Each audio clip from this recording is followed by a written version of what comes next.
It's September 13th, 2024. I am at Joel Pearl, and it's time to get in the weeds. Happy Friday to you. Ready to get into it, ready to have fun and talk about the last of the wrestling week. Before we hop into the weekend, Jeremy Lambert's here, as he always is. He joins us live via, you're in the same place. Who am I kidding? How you doing, Jeremy? Good. How are you? You good, Joel? I'm okay. It's Friday. And everybody is just ready and raring to go. There's a TNA show tonight. There's an MLW show on Saturday. Kevin Knight's going to join us at 10:30 a.m. Eastern, talk about MLW Fightland. He's going to be on the TV taping portion of the show, so his match is going to air a little later on YouTube at Bein Sport. But he's facing everybody's favorite, the Buzzsaw himself, not Yoshihiro Tajiri, but Bobby Fish. It's like right below me. I did not know that was about to happen. I apologize, everybody. Oh my gosh, it's so loud. Hello, Waltz 5? Jesus.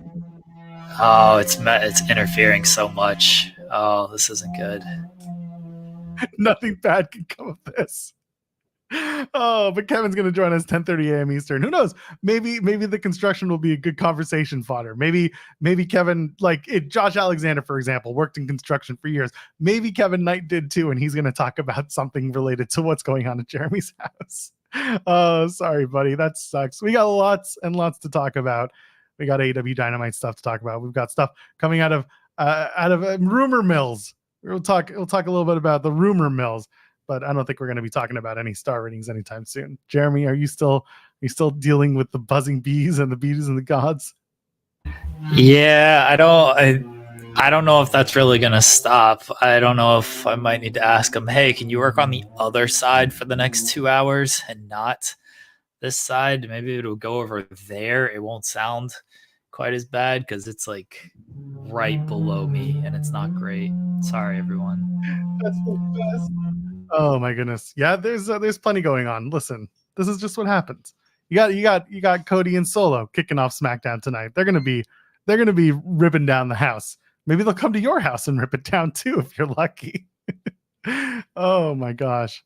So listen, I can just spend the next 5 minutes ripping on you because your house is being ripped up too, but nobody can't say anything. Can't defend yourself. But I also feel bad. I don't want to do that to you. Instead, how about this? While people are working on his house, how about you work on giving us a thumbs up on the video?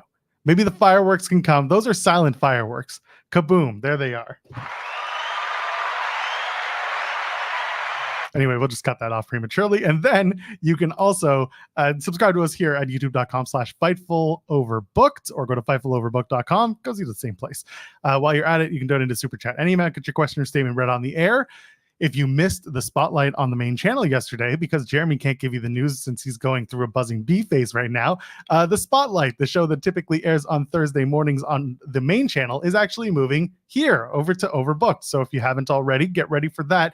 Next week, Fightful Overbooked will be the new home for the spotlight with Jeremy Lambert and Steven Jensen. They're going to still have the same format. They're still going to have the same style of conversation. Jensen still goes to work at a certain hour, but they're still going to have the creator spotlight. That'll be a fun opportunity for more conversations that y'all need to hear here on Overbooked. Okay, get ready for that. And of course, we still have all the other shows that air on our channel, including this one. And of course, you still have Tag Talk. So it's not Tag Talk. I looked earlier at the Tag Talk thing. Wrestling Made Me Cry is the name of the show with Kylie Collins. I'm having a moment. And what am I missing? I'm missing Rob and Maggie coexisting. They're on today at 3 every Friday. So go check that out here on the channel. There you go. Donate to Super Chat. Any amount, question, statement, read on the air, supports us here on the channel. Jeremy, how are we doing with the buzzing bees? I'm hoping it's kind of done. We shall see. Don't know. We'll see it if it returns or not. But yeah, that's something. That's the best way to start. I might have to move outside or something. I might have to go sit outside and do this show. You're going to get literally in the weeds for this show? You're going to go sit in your weeds? Yeah. Clearly they're not done. So I don't think they're ever going to be done. It's been weeks and they're still working on this place. Yeah, I mean, it's a big project we've been undertaking here. So sounds like it. Have you considered just buying a new house and burning this one down for the insurance money? Nah, well, I mean, we did consider that, and then we made purchases that kind of did not allow us to do that. So would do it. committed to this, and we committed to a remodel, and now this is the fruits of the labor, I guess, when it comes to the remodel. I mean, I think the fruits of the labor is what happens after you finish this whole remodel. Right now, you're dealing with the bees and the buzzing. Right. But I'm saying like the remodeling portion is the fruits of the labor is also because it's happening because of all the work we've put in. Now there's more work to be put in. We're here. It's quiet. Yeah, we better get conversation in while we can. Yeah, let's get to it. I want to talk real quick about, because I've seen a little bit of reaction, and I don't want to dig right into AEW stuff until after our conversation with Kevin, because that's probably going to take up the bulk of our time talking about what happened on Dynamite and some of the stuff coming into Grand Slam in a couple of weeks. But there was the rumors continue to persist that Motor City Machine Guns are potentially headed to WWE and are reportedly heading to NXT as well. That's kind of spawned some conversation about whether or not that's a good thing and whether or not Motor City Machine Guns should be in a place like NXT or if they should be in a place like the main roster. I wanted your take on it because I feel like you and I tend to be pretty level-headed when it comes to this stuff when we're not also yelling at the screen at each other. I understand both sides. I get of why are we doing Motor City Machine Guns, one of the greatest tag teams of all time, in the third brand, the so-called the developmental brand, working the TV studio style matches, in front of a couple hundred people down there at the Performance Center. Completely understand that side of it. Also understand the side of they're trying to prop up NXT. Why is Ethan Page working in NXT when he is clearly above a developmental and third brand status? So I get the argument for both. If it was my choice, I'd have them on the main roster. I think the main roster is lacking some tag teams, and they'd be a big lift to the tag team division, whether it's on Raw or SmackDown, because that's why you sent teams like the OC down to NXT to try to work and boost up some of those tag teams down there. I don't think the tag team wrestling in WWE as a whole has been all that great, if I'm being honest about things. Like they're bringing in the Rascals to work Nathan Frazier and Axiom, who have teased splitting for about 15 months now, and then they haven't actually split. And then they brought in the Street Profits because the Rascals, they ran an angle to take them out, but then they just had the Bloodline attack them to continue this stuff that was happening on SmackDown. I can't even remember who the SmackDown. Oh, it is the Bloodline. Sorry. Completely forgot that they were the champions there for a second. Judgment Day holds the Raw tag team titles, but they lose all their matches until this past week. There hadn't been a ton of great tag team feuds. It's been tag teams have been part of bigger feuds, at least on the main roster. And then in NXT, like you're getting good matches, but the tag team stuff hasn't actually been the focal point because, Axiom and Nathan Frazier are teasing a split, but then the Rascals split, and then Chase U splits. Like they've done the turns to the teams that have lost to Nathan Frazier and Axiom instead of the turns of Nathan Frazier and Axiom. So I don't think the tag team division has been super great as a whole. Motor City Machine Guns are going to help, I would hope, anywhere they go. I think they would help more on the main roster. I have a feeling that if you do see Motor City Machine Guns, it's either going to be a short-term play for NXT, or if they stay long-term, player coaches. They're 42 and 41 respectively, Sabin and Shelley. We know that if you're going to bring people into NXT and you want them to have experience and be on TV, a player coach role like that, or Sean Spears is another example, people that you can rely on not only to teach backstage, but also to basically be trusting and trustworthy for certain matches. You think Chelsea Green just randomly got them first match with Julia and not, I don't know, Izzy Dame? There's a good reason why Julia had Chelsea Green. Chelsea is well established in the ring. She's good at what she does, and it was an easy match to do as a squash. Chelsea doesn't lose anything, but also Chelsea's experienced enough to handle whatever Julia could dish out, because all the reporting was that, she's stiff. You see it in the ring. She can be stiff. And for her first match, you don't know if there are nerves. You don't know what the feelings are. Chelsea's going to be the one to take that and be fine with it. Motor City Machine Guns kind of bring the same thing, where a new team coming into NXT, some newer guys are going to need an established team to work with them and kind of tell them when to calm down or when to pick up. These are acquisitions that are worthwhile if they're going to stay in NXT long term for that role. And I wouldn't be surprised if they do something like that, because maybe these guys don't want to be road warriors. Maybe they do just want to live in Florida and do the gig and make it easy on themselves. But it's also possible that they have aspirations to be on main roster in the last years of their career to get to that point. I would not be surprised if Shelly and Sabin wanted that as well. But I also understand the reasoning to put them on NXT to start, especially with the CW launch. That's the other thing too. They're loading up that launch immediately, and they want to put them with big stars or known stars just to get you on the right track to believing that these are people worth watching. Motor City Machine Guns come with a certain pedigree, but not a WWE pedigree. We know them, but I don't think many fans know them outside of the WWE bubble. I think the biggest thing is I don't really care where they end up as long as there is a plan for them.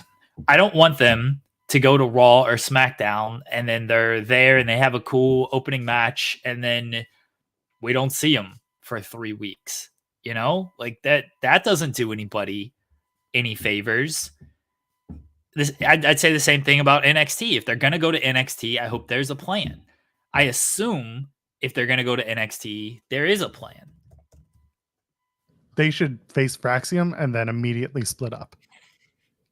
That should be Fraxium's thing. Nathan, if you face Frazier and Axiom, you break up the next week. That's basically what's happening. I know. They're the Fiend. Everybody changes after they face Nathan Frazier and Fraxium or an Axiom. That's the thing. And then eventually they're going to have Axiom take off the mask and everyone's going to be like, oh, he's handsome. Because everyone who's a masked wrestler is handsome. Like recent case, Beast Mortos. We didn't know already. The handsome man. But anyway, I digress. That should be the play. Motor City Machine Guns come in, face Fraxium on night 1, immediately break up. Sabin and Shelley go on the best North American and NXT championship reigns ever seen in the company. Just the best. Better than, I don't know, who's the best NXT champion of all time? It's not Nakamura. Who could it be? Bobby Roode. Bobby Roode? Yeah. Andrade? No. Johnny Gargano? Adam Cole? Bay? I don't know who would be the best NXT champion. Tina Turner? She's simply the best. Sorry. They're in the chat, so when Love Wrestling's in there, I pay attention. Fair. I used to sing the best with the wedding band. Yeah. Someone's saying Adam Cole's the longest reign. Well, longest doesn't always mean best, MJF. So there's what? Just saying. MJF is the longest AEW title reign, does he not? Yeah, I don't think it was really that great. It had moments, but in its entirety, it wasn't great. Yeah. Anyway, I'll let you guys debate in the comments as to whether or not there has been the best NXT champion and who it could be. Maybe we're still waiting on one. Maybe Ethan Page is the best one ever. It's not going to be Joe Hendry. Well, maybe in like a few years. How about that? But yeah, the Motor City Machine Guns news is, listen, we've been talking about where could they go? And I love that there was the joke going on that they didn't sign anywhere. They're just doing it to pop up their indie prices. And I thought that was very funny. No one's reporting this. This was just a joke that went around for a little while. That would be fun to me. But if they're going to NXT, I understand it. I see it. And also, that's a big debut on CW for wrestling fans who watch NXT and know of wrestling outside of WWE bubble, Chicago especially. I think they'll enjoy that. That would be fun. They're loading up that show. Yep. It's got Miz. I know people feel some type of way about the Miz, but look, the Miz is out there and the Miz is going to do a bunch of promotion for that show, I'd imagine as well. I think that's another reason why they're having him on it. Not just because he's a main roster guy, but it's because, if the Miz is going to appear, we might as well use The Miz for some media leading up to it. And The Miz knows how to promote this stuff. CM Punk is obviously going to be on it. That's just a name for Chicago who's a big draw, whether he does media or doesn't. It's a big get. They got title matches with Roxanne and Julia, Ethan Page and Trick, and then potentially Motor City as well. Who else is there? I feel like I'm missing somebody that's also on this show. Did you mention Jaden Bianca? Oh yeah, that's right, Jaden Bianca. Yep. So that's again more promotion potentially because Jaden Bianca do a lot of media, and so they're calculated with who they're putting on these shows. One from a main roster standpoint, and who's going to bring eyeballs. Two from we're going to put them out there to do some media, and they're going to talk up this show, so go check it out standpoint as well. And then I think you'll have people like Ethan Page, who's very good about doing media. Trick Williams is very good about doing media. Roxanne Perez is very good about doing media. So I think you'll have them doing media as well. But people like The Miz, Jade, and Bianca carry a little bit more cachet when it comes to media relations. So yeah, there's a reason for some of these names out there beyond just, hey, they're on the main roster. And I think you're going to see it's going to build towards the following week when they're in St. Louis. We already know Orton's on that show. That's also head to head with NXT or AEW. So you're going to see them announce a bunch of stuff for that St. Louis show as well to boost that one up there to from the debut in Chicago to St. Louis. I wouldn't be surprised if that St. Louis show is just as stacked. I don't know if you're going to do back-to-back title matches and things like that, but I think you're going to see even more main roster talent on that St. Louis show. John Cena beats Obafemi for the North American Championship and establishes the John Cena North American Title Open Challenge. I don't know if he's going to beat Obafemi, but I ain't ruling out John Cena showing up. I 1,000,000% am not ruling out Cody. Actually, I'm closer to believing he's going to be on the show than not be on the show. I'd put money on Cody going to St. Louis. Aren't they running St. Louis the night before for Raw? Maybe I'm thinking of Atlanta when they do Bad Blood and they run a show as well. I gotta look this up real quick. I'm looking it up. I got it. You want to? Yeah, I got it. Yeah, they're St. Louis for Raw the night before. So Cody's sticking around. He's got that bus. He ain't got to go nowhere. Yeah. Oh yeah. If it's the same building and everything, yeah, you're gonna see a lot of Raw talent on that NXT show. Finn Balor, you want to talk about NXT champions? Finn Balor is gonna show up. Damian Priest, former NXT North American champion. He's Rhea Ripley, former NXT Women's champion. Throw them all out. Dom, former NXT North American champion. Cody. Rhea's going to give the rub to Julia. That's going to be that. I could see that. Those two. Yeah, Cody for sure. Former NXT owner, because, I know Cody's not on Raw, but he'll make the trek if he has to. And also it's coming out of Bad Blood the night before, or I guess it would have been the Saturday just past. So given the opportunity, yeah, he can just go and camp out in St. Louis for a couple of days. I'm sure no one's going to complain about that. Especially if Randy's going to be there, and maybe Randy and Cody is a feud brewing. Drew's former NXT champion. He might pop up there. Like coming off of Bad Blood. I don't know if he's gonna win or lose that Hell in a Cell match, but yeah, you're gonna see a lot of main roster talent on that St. Louis show.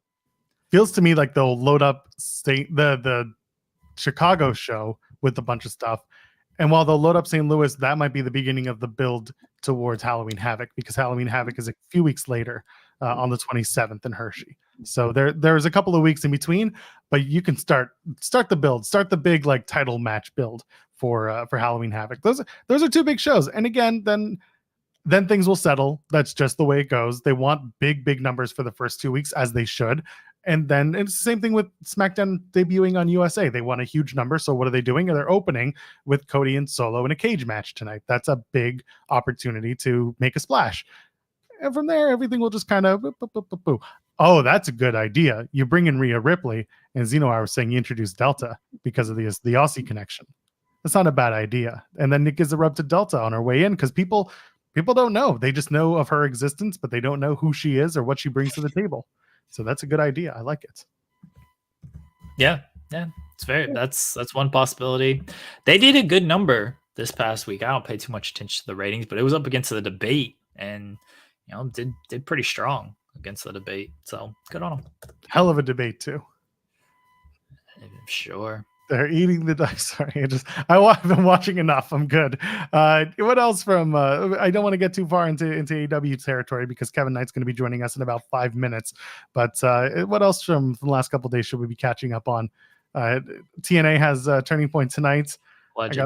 Allegedly. I bring it up because Kevin Knight has spent a good amount of time in TNA as well as obviously New Japan, and he's going to be debuting for MLW. That's why he's joining us this morning to talk about his debut at Fightland Weekend, talk about his match with Big Dick Bobby Fish, another former NXT champion, not champion, but he was a tag team champion at one point, was he not? Pretty sure he was. Was he a tag Bobby champion? Fish? Yeah. Yeah, Bobby Fish held the NXT tag team titles. Trying to remember who else held the North American title because I don't think Bobby Fish got the North American title. Nah, he didn't. It was just the tag titles. Yeah, just the tag titles. He didn't. Adam Cole held the North American title. Bay got kicked in the head for that on a flip. Everyone remembers that ladder match, the 5-star North American title ladder match. He did the kicking, right? He didn't get kicked. He did do the kick. He is the kicker and not the kicky. You're right. Yeah. Later on in life, he gets the kicks. For today. Well, yeah, come on. That's just what happens. Adam Cole, sweetheart. Hopefully he's doing well. He is the best of us. I really wish more people in wrestling were like Adam Cole. Chugs is just an underrated human being. I will sing his praises to the 9th degree. He's a good dude. Would you ever dance like Alex Abrahantes? Come into the ring, do a front flip and thrust? I can't do a front flip, so no. Would you do the thrust though? Sure. Okay. It's thrust all the time. A super chat from Will Chisholm so I can divert myself away from that comment. Says, I know you asked. I did. I put my foot in my mouth and that was that. Some people are into that, but not me. I know NXT is not perfect, but I think it's way better than the 2.0 era, says Will Chisholm. Will Drew attack Punk on the show? That's a good idea. You can have Drew and Punk kind of renew hostilities in Chicago at least, as long. Yeah. But I mean, you're coming off of. Yeah, in Chicago, it makes sense because it's going into Bad Blood. I don't think you can do it in St. Louis a week after or days after Bad Blood, and the story continues. I think after Bad Blood, I think we're done with Punk and Drew for the time being. I don't know if Punk's going to be on the St. Louis show. That's the thing. I'm not positive he's going to be on the St. Louis show. When we were just spitballing names and I said Drew, I was just naming Raw people, and Drew is a former NXT champion, so like it wouldn't shock me. Drew attacking Punk, Chicago show, could 1,000,000% see that. Because, yeah, it's ahead of Bad Blood, so you get one more segment to build that. Not that you really need it, like it's been built, but it's not going to hurt. It's going to add to it, and it's in Chicago, and it helps the NXT number, I would imagine. So, yeah. I have a feeling maybe they'll do a tag match with the Bloodline, though. Maybe they'll do because they interrupted the tag title match on Tuesday. That might be a St. Louis thing. Yeah. Yeah, because whether or not it's St. Louis or if it's Chicago. They've already got that Chicago show pretty well stacked. I mean, you can add to it, but they've got 2 title matches, possibly Jade and Bianca defending, Miz, CM Punk. Like, they've got that show pretty well stacked. I don't know if you need an extra Bloodline there. It might make more sense for St. Louis, and maybe Orton wrestles. They're gonna do freaking Bloodline against Cody, Orton, and Kevin on this St. Louis NXT show with the way it's going. What about who's the Miz gonna interview? That was my big question from earlier. If they do, I'm assuming he's gonna do Miz TV. Obafemi, yeah, they've already said Miz TV. Yeah, Obafemi, and that sets up Miz and Obafemi in St. Louis. I was thinking about why is Obafemi the guy that everyone wants to wrestle, even though Obafemi could beat the shit out of everybody. More guts than brains, these wrestlers, I swear. Easy setup. Just have Obafemi come out there and, beat down some people. He's so It's always big. good stuff. Why wouldn't Miz want like Hank and Tank? They're fun.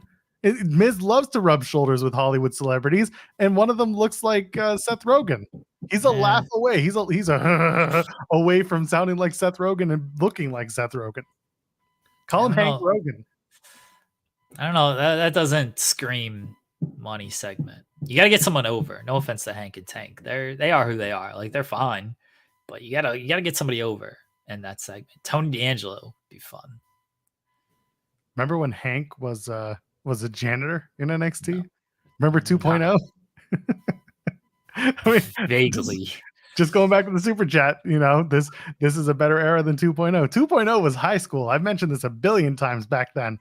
It was high school. You pass each other in the halls and you give yourself a look and you don't know what to do. It was perfect. That's what I wanted out of my characters, was just absurd professions. I just wanted people to be doing something when they're not wrestling. These wrestlers, they're all developmental. They're in development, so they had to have come from somewhere. So it made perfect sense for some of these people to show up and have had some sort of job, and then WWE was like, "Hey, come and try out for us." Hank may have been a security guard, whatever. He did the same thing. Janitor, security guard. In Florida, they're the same thing. They're interchangeable. You know what we need on one of these shows? It's Thea Hale kicking Ridge Holland's ass. That's what we need. I would like that. That's the thing with Thea Hale. They brought her in 2.0 and they said, "Hey, sentient cocaine, that's your profession." And that's what they did. Anyway, our guest is here, so clearly that was the right time to say it. When he's ready, he can give me a thumbs up and we can get right into it. Rock and roll. All right. Very excited to welcome now. He's going to be making his MLW debut this Saturday at MLW Fightland. During the TV taping portion of the show, he's going to be facing Bobby Fish. That's going to air later on YouTube and on BN Sport. Very excited to welcome now the Jet himself, Kevin Knight. Good morning. Good morning. Good morning. How you guys doing? You're doing well. Good. How are you? Thanks for joining us. Yes, sir. Thank you for having me. Really a big fan of the way that this is now framed. Sorry, this is my production. Normally you got black bars. Now it's like it's cropped well. Sorry, Jeremy, go ahead. Let's just start. Tell us about making your MLW debut this coming weekend. Bobby Fish, a well-known veteran of the game. I'm a big Bob Fish fan, and he's got a new group as well. You got to keep an eye on these Andersons and Bright Ryan Gosling out here. You gotta keep an eye on these guys. But talk to me about MLW and wrestling this weekend against Bob Fish at Fightland. Man, I'm excited to be making my MLW debut in one of my many hometowns, Atlanta, Georgia, and at Center Stage. So it should be wonderful. I see I got to watch out for his little group of people. So I'm sure I'll come prepared. Did you have any experience at Center Stage in your formative years? Because I know you call Atlanta as one of your homes. I performed actually twice with TNA last year. I had a couple matches with Speedball, Mike Bailey, Chris Bay. I think I actually made my debut for TNA last year against the Good Hands. So yeah, me and Center Stage always had some great times. What's it been like overall, just teaming with Kushida, learning from Kushida, a complete legend in the Super Junior division? Yeah, it's been great picking his brain in every aspect of my career. Just he helped me so much, like towards the tail end of my Young Lion journey, and then now past my excursion phase, just picking his brain on how to make a match, just how to be that legend that he is. Just seeing how he thinks, how he carries himself has been crazy to see. So he's just definitely like my mentor, a good big brother backstage. Someone else that I've watched you tear it up with a couple times in TNA, and I think this may shock a couple of people, but you and Moose have had some very, very good matches and a lot of chemistry. It shocked us, and I do the TNA post show over on our main channel. Right. When we got to talk about you and Moose tearing it up, there were some moments. Talk to me about working with Moose and the kind of talent that brings forth that kind of chemistry. Right. I think me and Moose kind of have the same mentalities. Like, we both know or think kind of the same things are cool. He comes from a football background. I come from a football background. So he knows how to move his body. And that guy just has like a whole extra 100 pounds on him than I do. So, yeah, we kind of have the same type of movements. And we just bounce ideas off of each other. So it's very easy to work with the guy. Like very respectful, very easy guy to work with. You have this is the remix on the song, the Two Fly song, right? Yes, sir. Just dropped this week. Yeah, tell me about that and Montez and Swerve getting on this thing.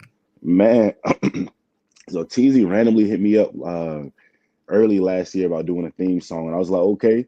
Like I've been watching the Swerve City podcast since before I started wrestling, so it was an honor that he even reached out to me to get this thing done. And once we got it done, it was really cool. And a few months later, I guess Swerve heard the beat and just really liked how it sounded. It was like, yeah, I'm gonna hop on the remix. And I just so happened to be in Florida at the time, so we went in the studio, heard him lay down the verse, and it was just cool, just like seeing the behind the scenes process of how they go about developing their stuff. So it was dope that he even wanted to be a part of the project. You know, one of the top guys in his business. Yeah, and just flexing that muscle. I feel like that cosign is crazy. Can you use the theme? Like, are you going to be able to use it for any of your matches? I might have to try out and see. I'm pretty sure I can. So it'd be dope to see if I could people hear Swerve on my interest music from now on. I don't think people know that you are also not just not just rapping, but also you're a bass player, aren't you? I dabble in the bass player a little bit. I'm more of a guitar player. I got a little Stratcaster, learning the chords and playing some basic riffs and all that. So yeah, you never know, might do a live performance one of these days. But I'm a man of many talents. So I like to dabble in a few other things too. What's your influence when it comes to that type of music when you're playing guitar, playing bass? Tom Morello's definitely number one.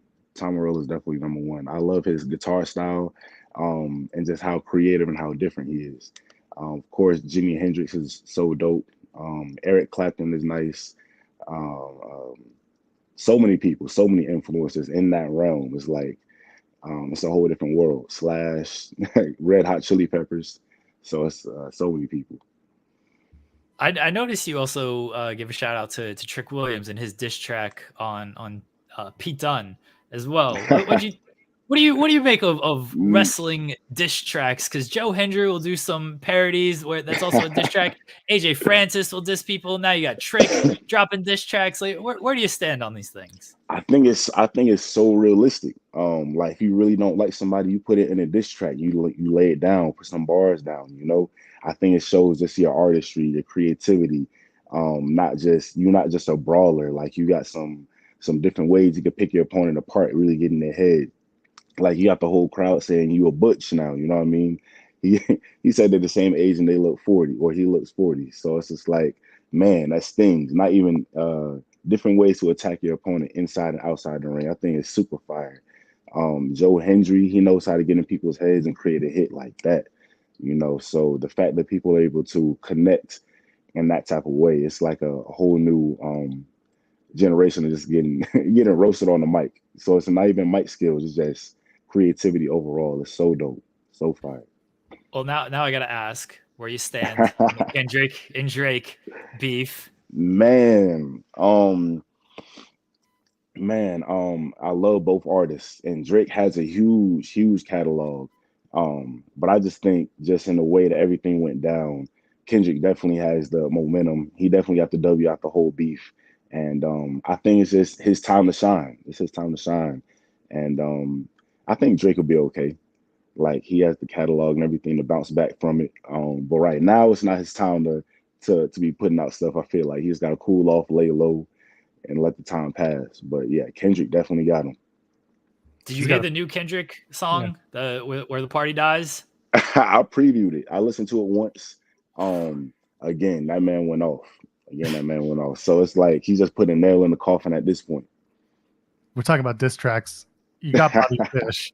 You got any bars from Bobby Fish, or are you gonna wait for later on that one? Man, I'm not sure if Bobby Fish knows what's coming at him. Where's the lie?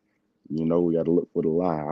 I'm not sure if he's prepared for what the Jet gonna bring to him. I'm not sure if he did his homework, or if he did. Even if he did do his homework, the Jet has always got a couple surprises in his back pocket. So we'll see how it stacks up. I'm excited to get in the ring with a guy like that. I watched him a lot before I started wrestling, so it's cool just getting in the ring and experience that, or him to experience getting in the ring with the Jet. So I'm excited for it. Hey, you've got Bobby Fish this weekend, and then next weekend you've got Shelton Benjamin. So Yes, talk sir. to us a little bit about this match going down at Defy against Shelton Benjamin, another OG and one of the most respected guys out there.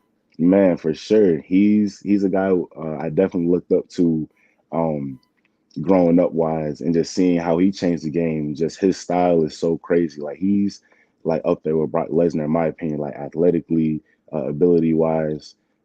He's just so explosive in his movements. Such a legend. He did so much work in Japan as well, and we have that in common as well. So I'm just excited to see how our styles clash and how similar we are, but yet so different. And then another one. It's in another one of my hometowns, wrestling hometowns of Seattle, Washington, where I started wrestling. So that Defy crowd is going to make that environment just pop. I'm gonna tell you a story, Kevin. Can I tell you a story real quick? Please do. It's August 2023. Toronto. Okay. That's where I live. I'm in Toronto. Where it's the Rebel Entertainment Complex. It's Impact Emergence. Sitting with my family. They're on another couch in another area. And then all of a sudden, this dude with glasses comes and sits down next to me and says, "Hey, you ever ordered from Osmos before?" And I said, "Yeah." And then you ordered Osmos. First of all, how was it? What did you get? And also, what do you like to eat on the road? Because I mean, that was a funny moment for me. That was the guy around eating food and just being like, "It's pretty good."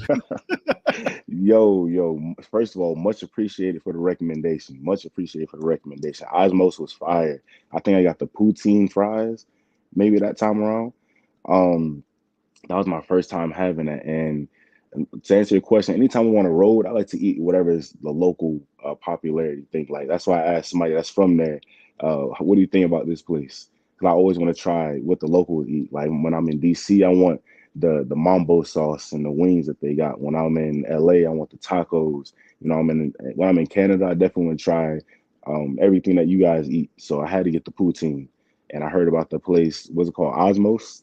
Yeah, they're a big chain, but they're locally owned. They're good stuff. You made the right choice. No, for sure. I definitely got to add that to my list. Like every time I'm in Toronto or Canada to get the Osmos. So that's cool. Hey, I'm glad I knew I recognized the face. Sorry for that. Is there other plans for you to come back with TNA? And I'm curious because it's been a little bit, and I know you're doing MLW, so I'm curious what's going on that front. Not any plans right now.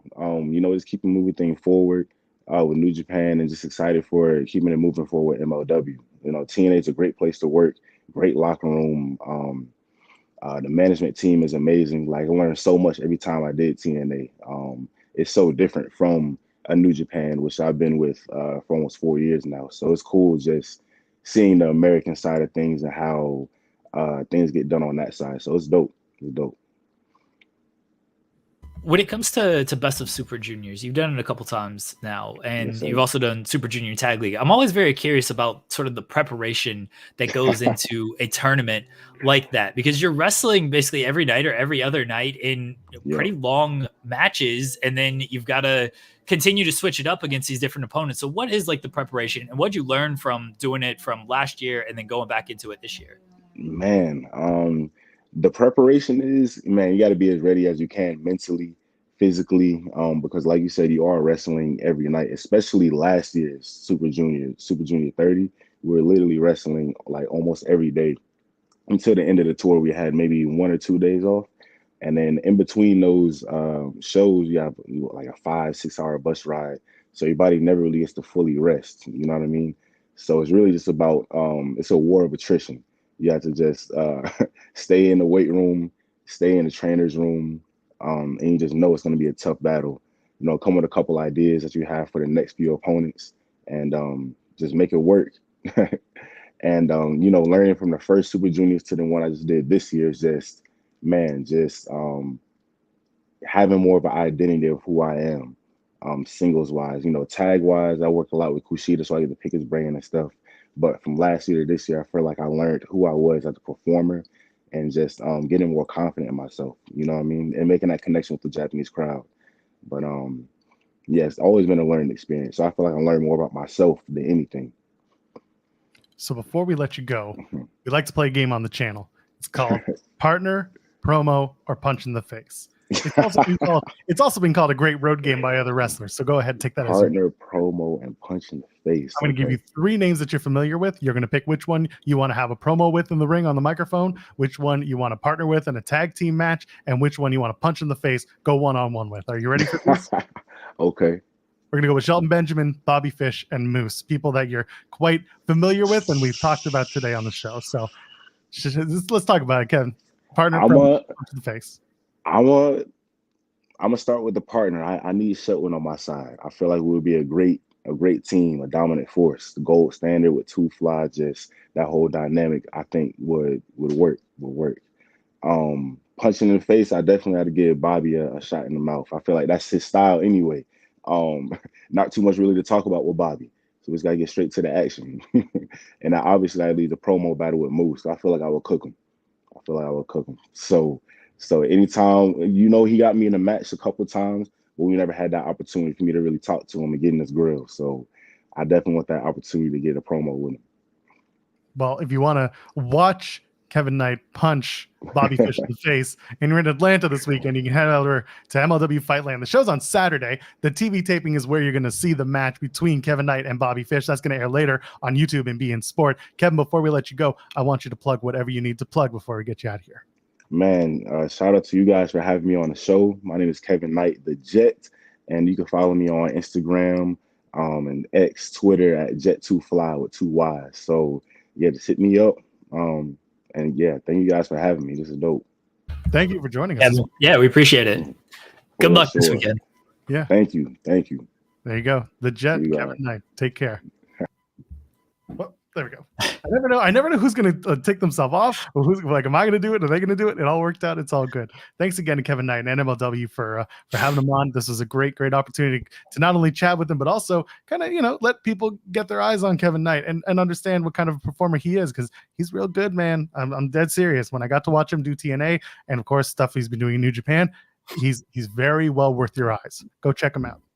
I hope it leads to more things, whether it's MLW or New Japan or anywhere else when it comes to Kevin. He's got a good head on his shoulders, and he's got good mentorship with somebody like Kushida. And like when you're getting opportunities against guys like Bobby Fish and Shelton Benjamin, it's clear that they see something in him as well. So look, I look forward to seeing more from Kevin Knight. And man, he's got Swerve doing an entrance song for him as well.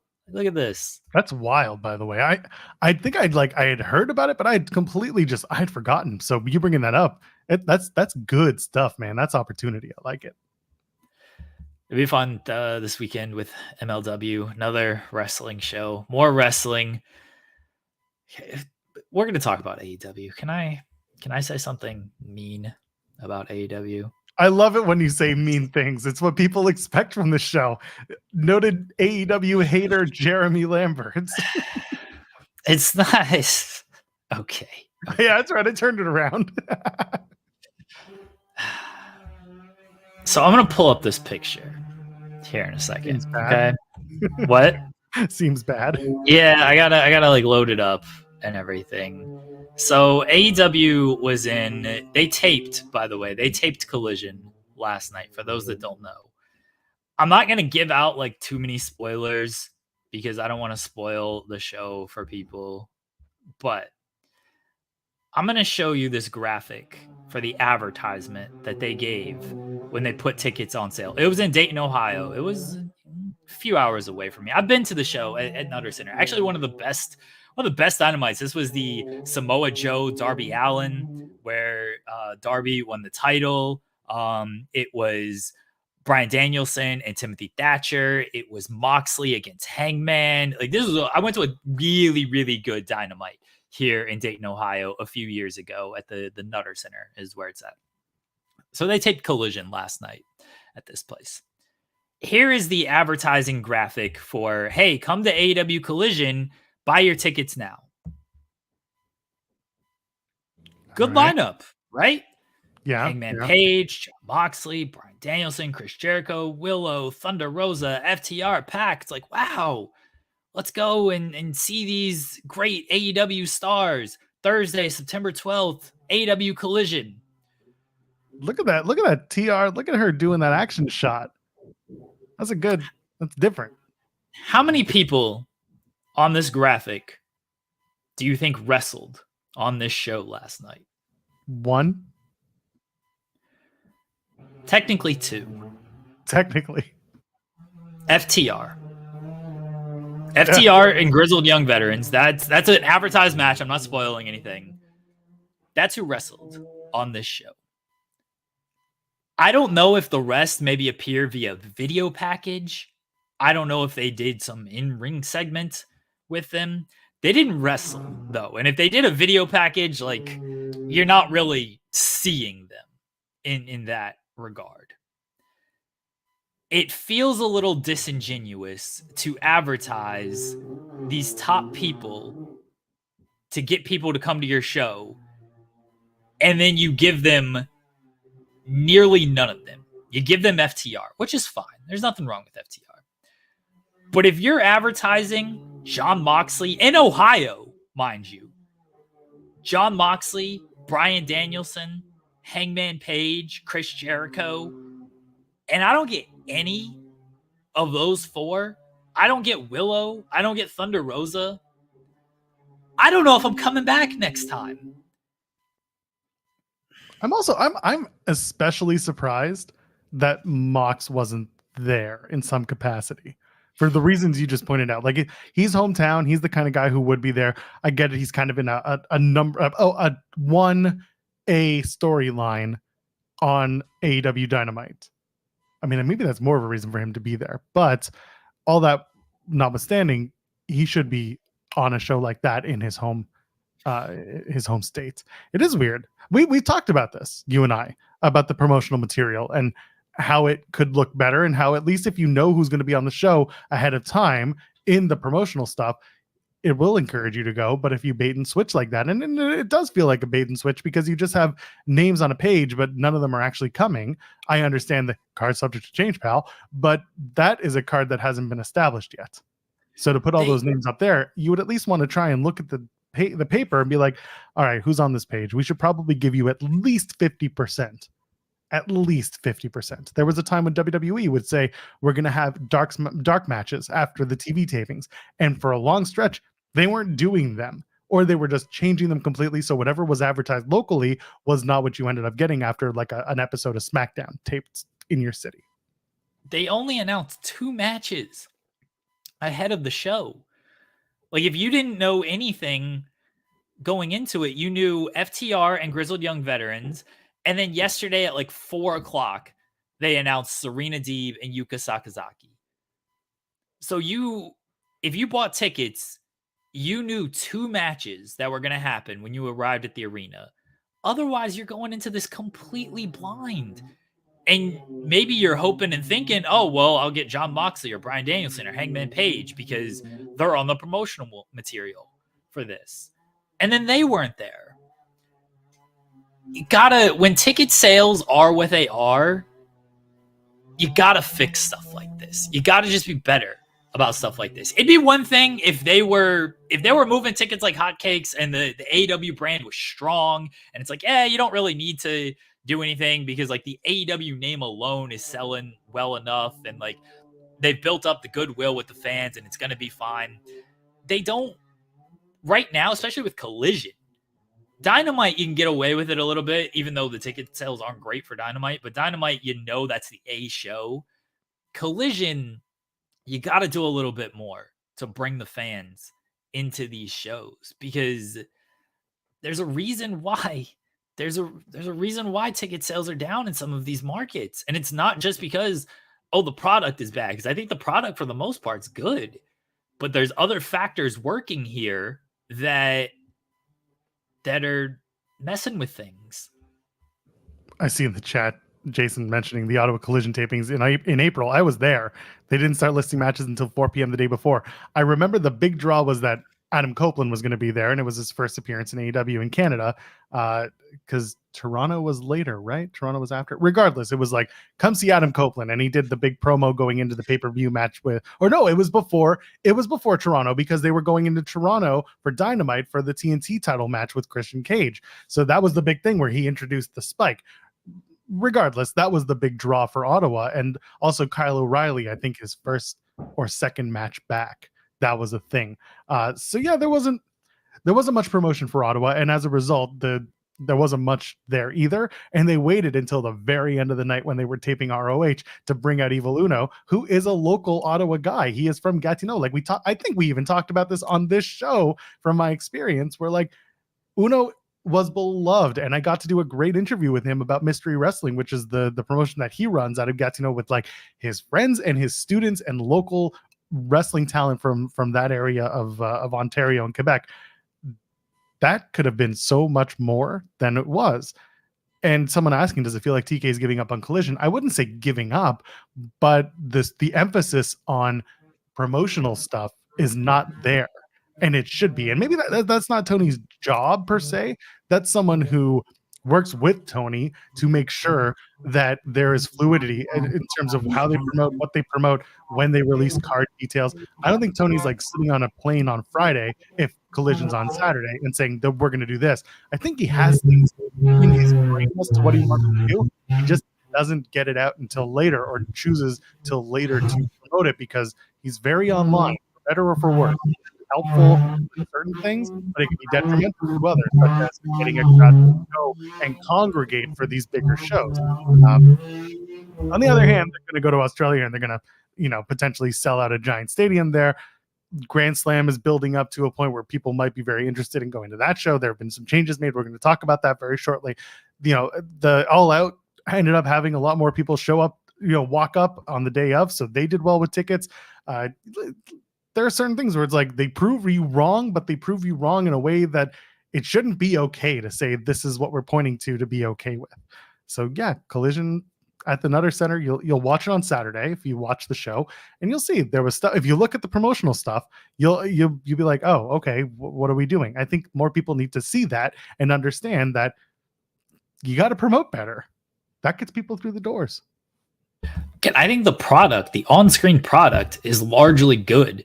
This is not an issue with what they're doing on screen. I do think Collision doesn't always feel tied to Dynamite. And that if you look at the spoilers last night, not a whole lot of continuity with some stuff. If you look at, kind of just what happens in general in AEW, there isn't a whole lot of threading of the two shows when it comes to that.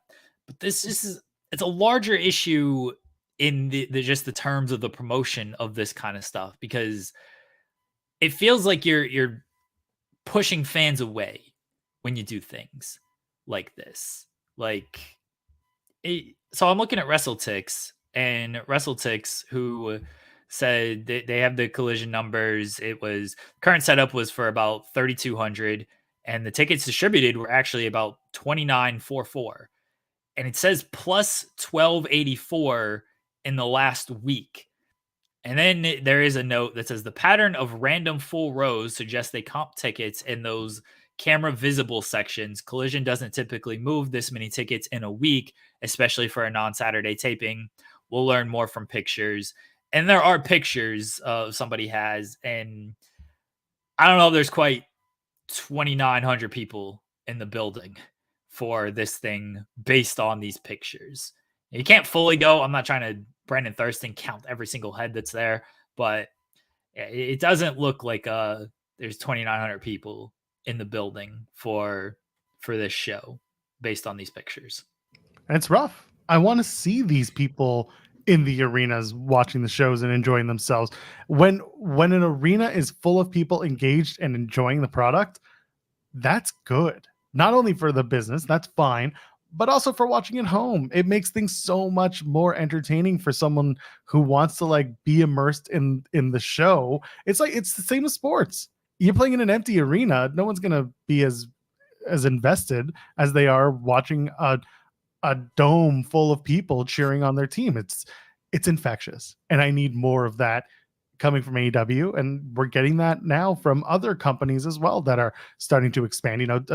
For all the feelings towards TNA and Victory Road that I have, that I'm not super interested in the card, they're about to have their largest US attendance this year, and good for them for doing that. That they're creative, just like AEW. There are creative things that I would like to change, And like I said, I'm not bought in on the show, but they're clearly getting people to go, and people are coming out. And I hope that AEW finds that. And I don't know what the answer is, because people continue to talk about, should they go to smaller venues? Should they do this? Should they do that? Should they do interesting, different venues? Sean always talks about the Shotgun Saturday Night stuff, and I don't disagree with him. I feel like that would be more interesting for something like ROH, who I also hope stop doing 2-hour shows where they just do squash matches over and over again and then show you the stuff from Texas that didn't. Not important. Sorry. I digress. I would rather see a product that is great in the ring, which it is. Someone's saying, the in-ring product is outstanding. And most of the time AEW does deliver in ring. It's a lot of other stuff that needs work that might get people going. And the promotional stuff, like you're talking about, and like we're talking about, is part of that problem that needs some sort of solution. So Jason saying Dynamite at times felt like it was an empty building. I'm like, we're not going to talk about the photo that went out. The hard cam side just doesn't have a whole lot of people for AEW. It is what it is. One thing that stood out to me, though, it was Nigel and his promo. And this wasn't, I think this is just how the building is set up, but I was like, oh, man. But Nigel's in the ring, and they kind of do like the longer shot of him. And then you see like the first 3 rows on the floor. And then there's like that gap of nothing. And then it's like the grandstand area. But like when they were doing like the longer shot of him, you just see the first 3 rows. And then it looks like there's no one behind these first 3 rows.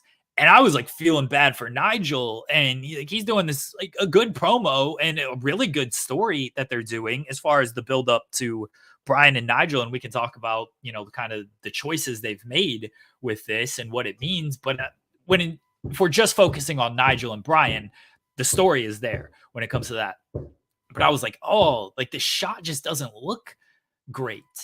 And then once they came out a little bit more, you could actually see the people in the crowd there. But yeah, for the way that building was set up, and it just looked like it was 3 rows of people. And because they weren't making a whole lot of noise, it was like, all right, they just got 3 rows of people in this building. That's unfortunate. It sucks because, again, I think the product is good, but there is real conversation to be had about why they're drawing the numbers that they're drawing sometimes. It's funny because if you do, okay, so for those who don't know, the answer that was given by Tony about why they run those larger arenas is primarily it's for the set that they have to get everything loaded in easily and the facilities that are there, and also access to things like mailing list marketing and things like that maybe don't exist on a smaller scale team. So when they go to an NHL, AHL, I'm using hockey because I'm Canadian, but if they go to like a major level venue, then they have larger reach. That's their kind of feeling. However, wrestling fans aren't necessarily going to be on those lists, whereas there's an opportunity to go to a smaller venue and promote it from the avenues that you have, whether that's going out into mainstream media, whether that's doing a Reddit AMA, whatever it is. I thought of Reddit because of the Drew McIntyre one that he did. That was really good. But like the point being, there are opportunities to take those strengths that AEW has. I talk about terminal onlineness. There's a way to kind of use that to your advantage. You can buy ad space and you can run ads during Raw in your local area and stuff like that, and put people on TV and put people on interviews and get more access to your talent to get people to the shows. But that's where it starts. And then you can use smaller arenas from there, and it's okay. As long as those arenas as long as they're fitted for what your production needs, I understand. But saying like, oh, we have access to email lists, well, it clearly hasn't really made a big dent in your ticket sales. No one's saying like, we got to do walk-ups now. You know who gets these emails? People like me who attended a Taylor Swift concert in Tennessee 8 years ago, and I still get emails from the Tennessee stadium. It's like, I don't live close enough to this thing to even care that the Tennessee Titans football season is around. I thought I've unsubscribed to this 300 times, but apparently I haven't. Those are the people who get these emails, is because they attended one show from one venue years ago, and they might not even live in that area anymore, but they've clicked unsubscribe, and for some reason they haven't been unsubscribed from these damn things. I see someone on Twitter mentioning ticket prices as well. And, I don't want to turn this into how does AEW fix themselves? Because God knows there are a million people out there talking about it, both in bad faith and in actual constructive criticism. I like to think we're the latter because we're not sitting here saying they're going to close if they don't fix everything. No, if anything, what we try to offer is an option for the betterment of their company in ways that we see fit. Ticket prices being high is a really good example of what they should be changing. Again, this is another Sean thing where he said you lower the ticket prices, make it a family event, but not anymore. What have you made? Not so much after Saturday. But anyway, you make it more of we can, even if it's like a 4-pack, we can bring the friends. We can go, our dorm can go as a full floor, whatever. Make it an experience, and you give the ticket prices at starting at, $20, $15, $20. You make it accessible to people who maybe don't have the means to go sit front row for $1,000 at the pay-per-view. Your TV shows can be bumping if you give them a good, not just a good product, which you by and large do have, but you make it accessible for people to come and enjoy it in person. Not everywhere you go is going to be able to do even a $50 price point for those tickets. But then you have the other issue, which is people are starting to get wise to the ticket sales and how the tickets work for AEW and for a lot of shows, where if you wait long enough, you can pick up your tickets for cheaper. And that's something that I have been talking about for years with WWE when it comes to wait till the last minute, production holds will be released. You'll sit in an area that may have quote unquote obstructed views. So you may not see the stage, but you will see the ring and you will see everything else. And otherwise you'll have a good night. I admit that that's not helpful for some people in the promotion world, but it is how I do it. How do you mitigate that? You make the tickets accessible from the beginning. I'm not saying then you give away $2 tickets at on the day of, but if you make it accessible from the get-go, people will be more inclined to buy and get excited for your show leading into the actual event itself. And that's helpful. So I'm looking at ticket prices. So there's tickets for Dynamite this coming Wednesday. They start about $20. And this is section 106. Like, it seems like a fine section here. It's not floor, but it's in the 100s. And they go upwards to like the floor for $450. This seems like it's like row A. So yeah, it's literally front row, and that's for $450. I'm looking at NXT tickets for the CW premiere, and they start at $25, and that's in the 200 section. Now, granted, there's a little bit of a difference. Dynamite is less than a week away. This NXT show is still about 3 weeks away. So maybe the NXT prices will come down as it gets closer. But the Dynamite prices aren't bad. Like $20, and then it gets up to $100 once you pay fees off of that $20. But $20 tickets for a 100 section, pay that. That seems fine. I thought when SmackDown came to SmackDown was in Cleveland the night before SummerSlam. We were thinking about going. Then like the cheapest tickets were like $100. I was like, I'm paying this for the cheapest tickets for a SmackDown. So we didn't end up going, didn't end up missing anything. But I don't know if it is ticket prices. Maybe if I looked a little further out, the ticket prices would be a little bit higher. Again, I'm just looking at something closer. So let's look at Collision in Iowa at the end of October. You would think these would probably be relevant. Tickets are on sale now. Join the queue. I don't want to do all this. You're going to have to. No. How about Salt Lake City, Utah, Wednesday, October 23rd at the Maverick Center? All right, fine. Okay, we'll go there. I don't have to I'm pulling that up. Dumb queue. I got it. All right. $26 in row 123, which is a corner section. Probably the top of the section for the $23 to $26 ones. Yeah. Seems fine. 26 in fees. You go further up, they become $40 with fees. That's 40, 50. Front of the row, 55. Sit on the floor, 75. Sit on the floor right at ringside, 388. Well, probably don't want to do that. See, this seems affordable. Those are affordable. I'm not disagreeing with you at all. Okay, like I don't feel these are bad price. You don't want to like give away $10 tickets. Although sometimes you might. Like again, like I'm not. This is fine. It would be fine if you do $10 tickets. I don't know if you're cannibalizing your product if you offer it at a lower rate for now. And that's not going to be it's not a bad thing to fill your arenas and create the demand. This is what it started on. AEW started on demand and fulfilling a product or fulfilling a market that wasn't getting their fix. They weren't getting what they wanted out of WWE. So things got really good for AEW. They told good stories. They they did things differently. They were hot. Now things have changed in the wrestling world. I get it. Now's the time where you can get away with doing $10 tickets, just like WWE Network. To be honest, $10 a month. It cannibalized the pay-per-view model that WWE had or that wrestling had, but it worked in the long term because it turned into large-scale events that are paid for. And this is from a business standpoint. This doesn't mean anything to you and I, but the point is that it changed the game in the ways that wrestling and wrestlers as a result got paid. So in WWE land, yeah, you did $10 a month for the pay-per-view, but then you ended up doing more content. The more content ended up getting you on the radar for more television opportunities. Those opportunities turned into big contracts that turned into big TV deals, which turned into things like Peacock taking the pay-per-views and now Netflix. There is a long-term effect that comes from maybe stepping back, giving a $10 ticket out. And then if your show gets hot and your arenas get filled up, you then get the opportunity to say, okay, now we can go $20. And I think maybe what the problem was at the time was that AEW started so low because they were doing $20 tickets. And then they started jumping for bigger shows and then jumping again. A pay-per-view ticket is what starts getting expensive, right? So do we have Wrestle Dream tickets? Yes. Let's just take a look at pay-per-view as a good example for how much it changes. There are $30 seats, but they are back corner of the arena in the 100s, row Q. So you could do it for $30, but your seat is going to be like, you'll be looking straight. Your seat is straight ahead, but you'll be looking like this all night. You'll be looking left or right. You get a neck ache, just letting you know.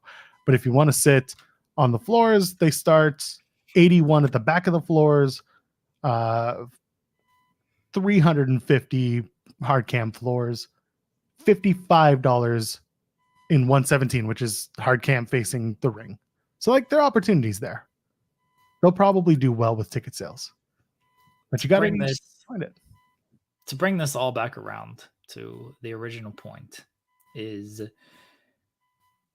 start with some of these smaller details of if you're going to advertise certain people, at least deliver a strong enough card and a strong enough show to where the audience doesn't feel like they've missed out on something. Because if you're going to advertise Jon Moxley, Bryan Danielson, Hangman Page, Thunder Rosa, Willow Nightingale, Pac, Chris Jericho, and then the best you're going to give me is FTR, I'm probably walking away from that show pretty disappointed and thinking next time you come around, unless it is a Dynamite, because that can be a trustworthy thing, I'm not going to show up here next time. Because I feel a little lied to based on who you gave me this time around. Yeah. AEW, AllEliteWrestling.com just put up Bound by Honor, Part 1, Danielson versus McGuinness. Yeah. And this is kind of going to dovetail our way into talking about Dynamite and the changes that came into it. And I think this is potentially step one in hopefully getting people more invested in Danielson versus McGuinness if you don't necessarily know the story. So we should probably start with how things have changed and now how Bryan Danielson is suddenly maybe facing Nigel McGuinness in New York instead of Darby Allin. We should probably set that up with how Darby isn't facing Danielson, shall we? So Jon Moxley wants to have a conversation with Darby Allin, and he says, "Give me your title shot." And Darby's like, "Huh? What? Are you drinking again?" he says. And then they just agree to a match. And then Nigel McGuinness is like, "Oh, well, Darby's an idiot. How about I face Bryan Danielson then?" And Tony Khan was like, "Yeah, sure. If Bryan Danielson's cleared, you can face him." I don't know why Tony Khan isn't like, "No, Darby earned this shot. If Bryan can be cleared, this is still Darby's match." But I guess Darby doesn't care. He's like, "All right, I'm just going to face Jon Moxley. It's cool." I like the matches that they're putting together here, but there are some logic gaps here that you kind of got to ignore for it to really make some sense. Yeah, there's something missing there. And also, there are people who bought tickets to Grand Slam wanting to see Danielson versus Darby because they are AEW fan first and maybe not following ROH the way that someone like Tony did. I think So that New York crowd, they're cool with I, Bryan. I agree with you, but I have heard from at least one person who has said, I bought tickets to watch Danielson and Darby for the title. Not super jazzed about the changes that have been made because it was a world title match. For some people, it is the idea of watching the world title on the line. This is another thing about Grand Slam that we'll talk about is just there is a lack of a major men's singles title that will be on the line because the international championship is now off the table, I assume, and the world title is now off the table because the Danielson McGuinness match, if it happens, is not for the AEW World Championship. Just make that a world title match. But then you assume that McGuinness loses, and assume that anyway. Don't care. Well, not necessarily. If the title's off the table, then you can assume that McGuinness may win by some tomfoolery because Danielson only got cleared at the last second. I get it. It makes your world championship look like a fool. Yeah, you'd be dumb. I get it. To have Nigel McGuinness beat Bryan Danielson in any type of way, non-title or title. But a 5% chance versus a 10% chance, title versus non-title, that's enough for some people to at least have the conversation of what could happen. If I do largely agree with you, it does make your champion look silly if the guy who hasn't wrestled in almost 20 years or 15 years is suddenly back in the fold. I get it. That is a weird thing to do. But again, going from 5% he's going to lose to 10% he's going to lose, there's something in that. Now we have to deal with the Mox and Darby situation. This is being set up as Moxley being like, this is bigger than you, big brother. I'm the guy. You got to trust me, blah, blah, blah. Give me your title shot. And I guess we're going to find out because there is still a week before Grand Slam. Will this be the part where Mox tricks Darby, or is this the part where there actually is something? And I'm starting to have feelings about where this could go. Do tell. I should have feelings. Darby, and also there's a bigger question at play, and this is really what I'm getting at is both men can, should, and will be AEW World Champion again. I'm talking about Darby, Allin, and Jon Moxley, but for different times and different reasons. So this is why I'm very intrigued because I know that after Dynamite, on Observer, that David kind of said there was talk that, it was going to be Darby and now it's Moxley and blah, blah, blah. Like, I'll be honest, I had heard similar conversations as well from people in AEW. So I kind of get it. So we can talk about that as well. But yes, I don't know where to start because there's so many things on the table. And I keep laying them out instead of actually putting them down on my list. So the story of Darby getting the world title shot at Royal Rampage hasn't really been discussed since Allin because Darby hasn't been on TV. It's kind of just been there nebulously in existence, but it hasn't been a part of the show. Now it's back in play, but it was only back in play because Mox is back and he's doing this shtick where he's saying, trust me, little brother, trust me. And is it a trick or is he actually building something? And it feels like he is because these wrestlers keep flocking to Mox and joining him. I have a feeling that if this is the main event, I've said it on Twitter where some of you can't even see it. I'm feeling more and more like you might just see in New York a McMahon in an AEW ring in a major event to close the show. Because everyone who's getting involved with this Mox stable is a former WWE person. And I don't hate that because the amount of heat that can be garnered from it and the amount of conversation that will be garnered from it is, I get it. The toxic crowd's going to be what they are.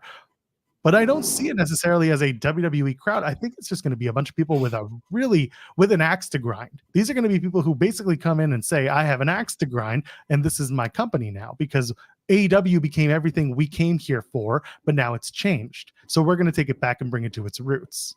And why is Shane McMahon a leader? That I don't know. That's something that's bring it back to its roots by using nothing but WWE people and Shane McMahon?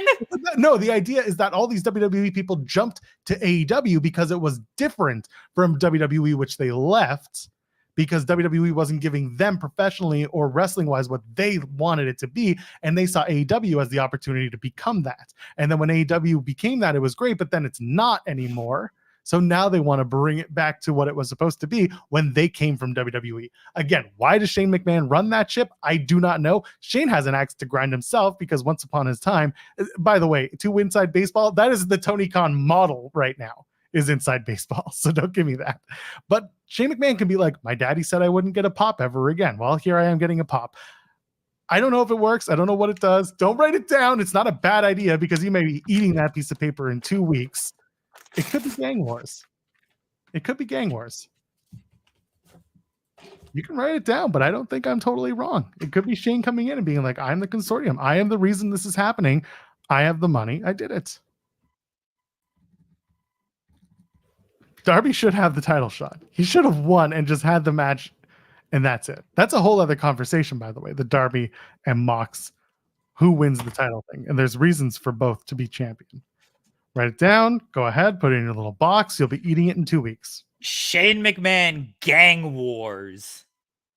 We'll put Shane Wars. AEW. In AEW. Hell yeah. It's SmackDown 2016.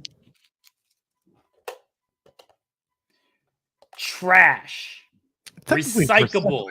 Yeah, good stuff. Trash. I hope you're ready to eat those words in 2 weeks. That doesn't make it not trash if it happens, Joel. We've been clear on this. Just because it might happen doesn't mean it's not a trash idea. That's true. If that were the case, you'd be eating about an entire 2020 worth of my ideas that came to fruition. I'm all for Shane McMahon and AEW as some chaos demon in me. I love that. I booked Shane McMahon to win the world title at All In. Okay, all right. So I'm cool with Shane McMahon being in AEW. Did numbers too. This idea sucks. This would be terrible if it happened, which means I would love it. I'd pop, I'd cackle if Shane McMahon closed the show hand in hand with Jon Moxley. Like, we're taking over AEW. I would laugh my ass off if this actually happened. That doesn't mean it's good. That means it's god awful, okay? This would be terrible. Terrible if this happened. That's everything AEW's against. We're going to be the alternative by bringing in Shane McMahon to take over our company with Jon Moxley. But Shane's persona non grata, or at least he was in WWE. It wasn't, though. He was at WrestleMania 39 breaking his quad. Well, nobody remembers that because they shoot around it now. Everybody remembers it. No, you ask Fan X on the street, they don't remember.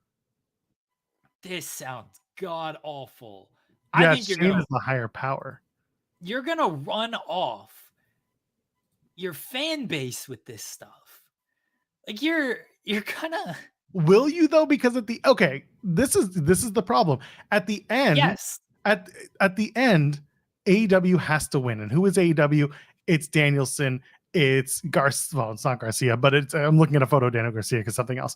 It's Danielson. It's Darby. It's FTR. It is those guys that inevitably get the win. Mox holds the title hostage effectively as the champion. Darby beats Mox, ends this whole thing. With Shane McMahon? Yeah, with Shane at the helm. No. Because Shane is the outsider. He's the outlier. He's the money guy. No, you're running people off with this. You have, I'm with Chi-Town Spurs. Who's sticking around to see this thing play out? You're the same people who stuck around to watch the Elite do absolute F all when it came to the Tony Khan destruction. Did they stick around? They tried. I think that they stick around. I think that people will be more intrigued by seeing McMahon in an AEW environment as a heel, as an absolute piece of garbage human being. They will tune in for that, knowing it's a television show, knowing that he is coming and this is him trying to take over with these people. He's not going to be like his dad because God knows they don't want to do anything that even remotely makes it feel like he's doing what his dad did. But also, sorry, we'll go back. What did his dad do in the 80s? He bought up a bunch of territories and took him over and made him a nationally syndicated program. Could he do something like that, quote unquote, and say, I'm going to buy AEW, and it becomes it does become Gang Wars, but it could be that. It could be something like that, and eventually AEW wins again. Darby wins the world title. That's the crown. At World's End, it's 0 hour. It's the end. It's World's End for AEW. What do you win, though? Why is Shane McMahon having the place hostage just because Jon Moxley has the title? They can do that with just Jon Moxley being the champion. That's basically what they're doing. Is Jon Moxley is running roughshod and trying to do a big takeover. They don't need Shane McMahon to do all of this. It's chaos booking to pop a number. And if it works, how'd that work? How'd that work for other companies? Well, they're still around. They're just, running the largest U.S. gate they've ran in 20 years. It's not. It does separate them from the elite. I do agree with that. Well, they fumbled the elite stuff. Sorry to use fumble.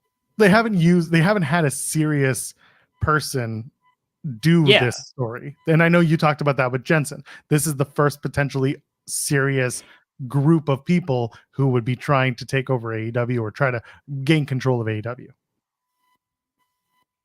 Yeah. The elite stuff, there wasn't the serious tone to it that there needed to be for it. And that's why it didn't hit the way it should have. They're basically doing another hostile takeover, except it's with a serious group, and Jon Moxley rules. You don't add Shane McMahon to this, because then Tony Khan's probably got to get back on screen. Because why does Shane have any power?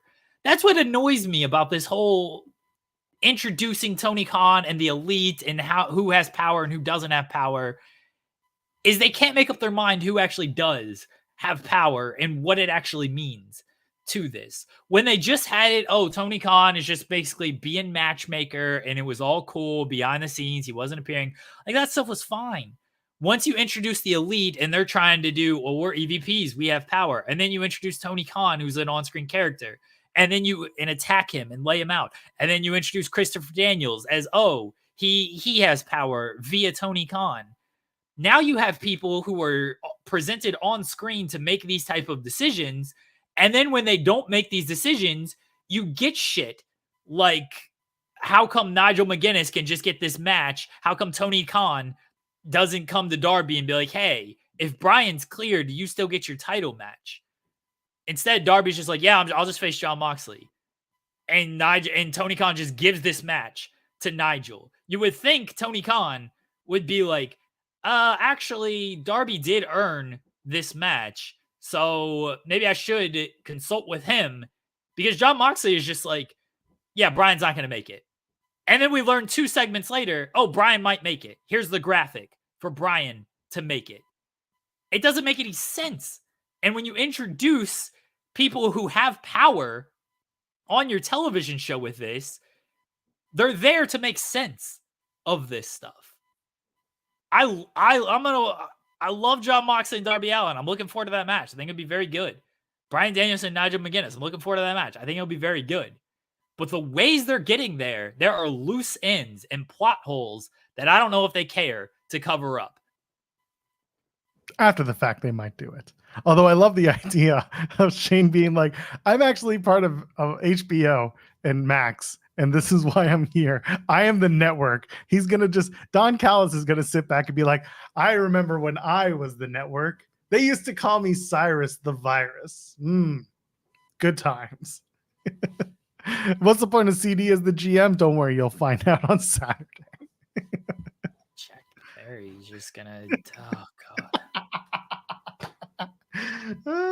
Some of this stuff is hilarious. The logic gaps do need to be fixed. Shane McMahon ain't fixing them. Maybe he's the reason for the season. It's HBO Max. That's the new TV deal right there. I don't know what to expect out of this. I think that it's the visual. I've said it once and I've said it before. It's the visual of Shane, of a McMahon in an AEW ring in New York. That is the visual that Who gives a fuck about that in visual? There are enough Who people out there to cares? talk about wrestling like us that are going to be absolutely having a field day with that. Whether or not they agree with it, they're going to be talking all about it. But I want this to be something that grows. I don't necessarily want AEW to just be this online only chatter type of mentality. Well, then you're bringing in Shane McMahon, Joel. But my point is, if we're going to do it, then I'm going to play into it. If they're going to keep doing it and presenting it like this, then I'm going to do this. And you can't tell me no AEW fan gives a shit about Shane McMahon. No, they do, because there are still AEW fans who have watched other wrestling shows and are aware of him. This is where I now jump to the Danielson and McGuinness story, where now we're going to potentially have McGuinness and Danielson. Telling us that they have had a storied rivalry in Ring of Honor for all these years, wonderful. That's great. I love it. However, there are a lot of wrestling fans who have not seen any of those matches or are not aware of how good or how explosive those matches were, how intense they were, anything like that of the feud. AEW did post a written article about, and it's going to be multiple, about their feud and their history of Ring of Honor. Guess who owns the Ring of Honor story, the video library? It's AEW. If they don't put together something for air to tell a proper story about Danielson and McGuinness for that outside audience, for the audience that doesn't know, if they don't do that, then I have absolutely no problem in continuing to book stuff that's for the online only crowd, because clearly that's what they're after. If they show me and prove to me that they're going to put stuff on their television that proves the importance of showing the history of those two men, then I am more than willing to say, yeah, like the Shane McMahon idea, as silly as it is and as like half serious as I am, they need to show me that they're willing to go outside of the bubble and outside of their immediate bubble. They own the footage. There's no reason not to tell me the damn story and just assume that we should know what the history is between Danielson and McGuinness. Okay, Joel, you're complaining about something that they've had no time to do. They set this match up on Wednesday. You want them to air a video package on Wednesday? No, but I'm saying they have a week to start telling the story, and I hope they start as early as Saturday. That's my point. Nigel's going to be on commentary, I assume, on Saturday. So Nigel's going to take his little pot shots at Danielson, which everybody's heard. He's been doing it all year, but great. Yes. But there's some people who are just going to be like, all I know from Daniel. But you're complaining about something that they've had no time to do, Joel. No, but my point is, as we go forward, if they don't do this, then that is a problem. I think they will do it, but I need to be proven. I know that, and that's why I'm saying, same with these other stories that I'm talking about. Sometimes we have to give it time and let Shane McMahon take over. Okay. They've built up the Danielson Nigel. If you just watch AEW, you know that Nigel McGuinness doesn't like Bryan Danielson. He takes a shot at him every single chance he gets. They got time to do some video packages on ROH. I hope they do. If they don't, then we'll complain about it then. I'm not going to pre-complain because, they haven't shown any video packages that they may or may not do. I'll complain about your dumb Shane McMahon booking. It ain't bad. By the way, do I watch Collision? Yes. You know who doesn't watch Collision? The 500,000 people who watch Dynamite. So that's who I'm really talking to. I don't matter in this. I know the history. I've seen the matches. I know what's there. I need other people to see it too, so that the investment's there too. And just saying, well, we talk about it on commentary all the time. That's great. Talk about it on commentary. You know who some people don't listen to? Commentary. Some people have actively blocked them out. Give me the visuals. You own the footage to the visuals. Show it. Right. And they hopefully will. Hopefully is the word. They would be stupid not to. And if they don't do it, then I'll call the company stupid. But I'm not going to do it just getting mad about things. No, get pre-mad. It's kind of what people want. That's what we're supposed to be. See? Look at that. People block out Excalibur. People block out Tony Schiavone. How many times do you at a time? See? I love him. The only time people need to listen to commentary is when Tony Schiavone says, it's Sting! Which is like going to be twice a year at this point. Can't believe you put Shane McMahon in all of this. Well, it's fine because Shane and Don Callis will work together when Will Ospreay wins the tag titles with Kyle Fletcher over the Young Bucks at AEW Grand Slam. This is awful. Which part? Absolutely awful. The tag team gauntlet match? I mean, wasn't great. Like, of all the casino gauntlet matches they've done, it was the worst. So. Kind of exposed their tag division in some ways. It kind of exposed. It didn't expose this concept, but it went to the well too often with it. Of just like, we could just keep doing it because we could just keep doing it. And you didn't need to go to the well that often with this thing. It did kind of expose the tag team division. I felt bad for Private Party, who were just going to have this random trios match with Commander, and then all of a sudden they get attacked by like, why weren't you guys in this tag team gauntlet? Why are you doing this trios match, huh? When I heard their music, I was like, oh, we're doing the tag gauntlet match now. And then I saw them come out with Commander, and I was like, oh no, we're not. And are they pulling double duty tonight? What's going on? Yeah, I was surprised. I was very surprised. Private Party should have been a part of that tag team gauntlet match. They have literally never teamed with Commander. Like, why were they coming out? You know what it was? What was this about? I swear to God, someone in the back saw Abrahantes do the front flip and the thrust, and they were like, "We got to put it on TV." And like, well, how are we going to do that? Oh, well, Commander, you're Mexican, right? Go join Alex Abrahantes and go out with Private Party, and then Abrahantes do the thing for the laugh. That's really all it was. And I wouldn't be surprised if that's what we hear is the reason they teamed them together. This was so weird to me. It's like, why are these people in trios? And then you just have Moxley and everybody wreck them like they're nothing, which is fine. Like, it ain't like you built Private Party or Commander to be anything important. But when you have a tag team gauntlet later on in the show, it felt like Private Party should maybe be part of this tag team gauntlet. As one of your OG tag teams, 100%. You're coming up on your 5-year anniversary. Maybe Private Party, who just reunited and are both healthy again. Yeah, but they lose all the time. But at least it's there. At least it's something. At least there's a history. At least there's a story. You can go back to a Private Party Young Bucks story in the commentary that no one's listening to. You can at least talk about that. It's a talking point. I said it when it happened. I'll say it again. When the Outrunners came out and the pop was huge, they should have called an audible. Ospreay would have been like, I'm going to lie down. You're going to pin me 1, 2, 3. Bruv, you get the tag title shot. That should have been it. New York would have loved the Outrunners. Instead, it's going to be Fletcher and Ospreay. Don Callis, of course, being heavy-handed to set this up, saying, you've never lost the tag. You've never lost a casino gauntlet match, Will. So I'm calling in a favor. You're going to team with my guy. And Fletcher was like, Daddy, please pick me. And they're now going to be a tag team at Grand Slam against the Bucks. Sure. He's got the international championship. Why isn't Will Ospreay defending the international championship? Well, Ricochet's got to get his wins up first, you know? Great. He just had a match with Sammy Guevara. Guevara had a pretty good showing. Yeah. Next, it's Beast Mortos. I assume on Wednesday. Maybe it's next Saturday. Who knows?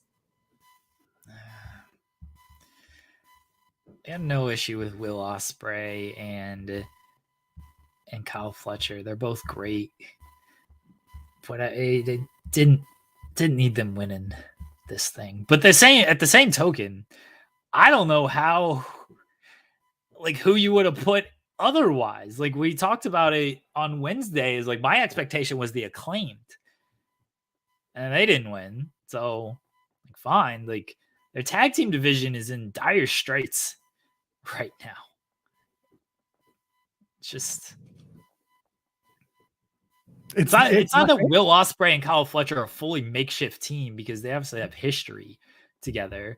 But Will Ospreay a couple months ago was like, yeah, I'm leaving the Don Callis family, not together. And then now it's like, oh, okay, we're part of the Don Callis family. And then Don Callis has got to heal himself, and Takeshita's facing Okada, who's also a heel. And it's just, they're just doing things. Just wrestlers being great wrestlers. We're the best wrestle. That's how you explain it all, Joel.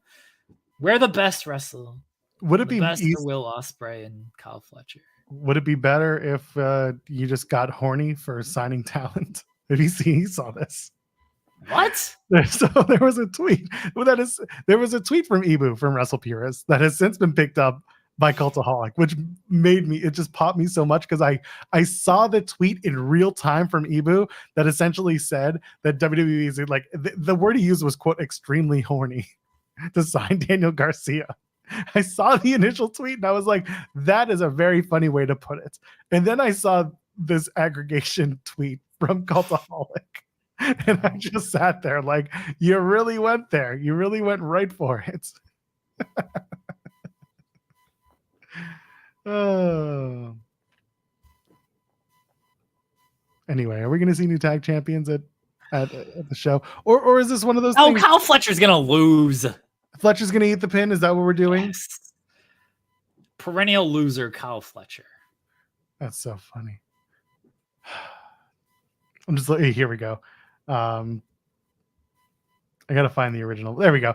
I don't know what Daniel does or where he goes. Garcia is saying, I'm just making it clear to his detractors that WWE is extremely horny to sign him. That was the line.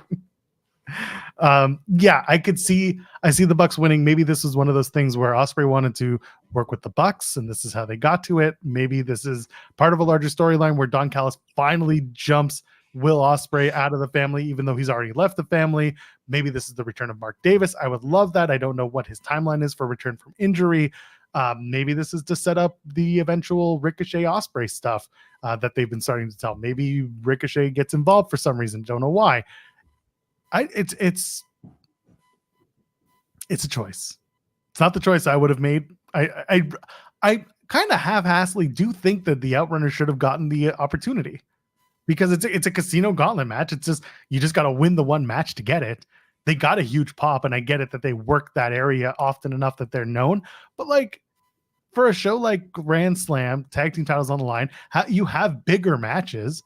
Let the Bucks and the Outrunners have like a surprisingly good match that the Outrunners look good in defeat, and you continue to build them. Let them be the silly favorites that eventually get serious. Why wouldn't you do something like that? The other people who were out on those tag titles were just kind of like just teams that you have. You know, you got Undisputed Kingdom. What are they up to? They're waiting for Adam Cole to come back to, I guess, do the other part of the blow off of the story.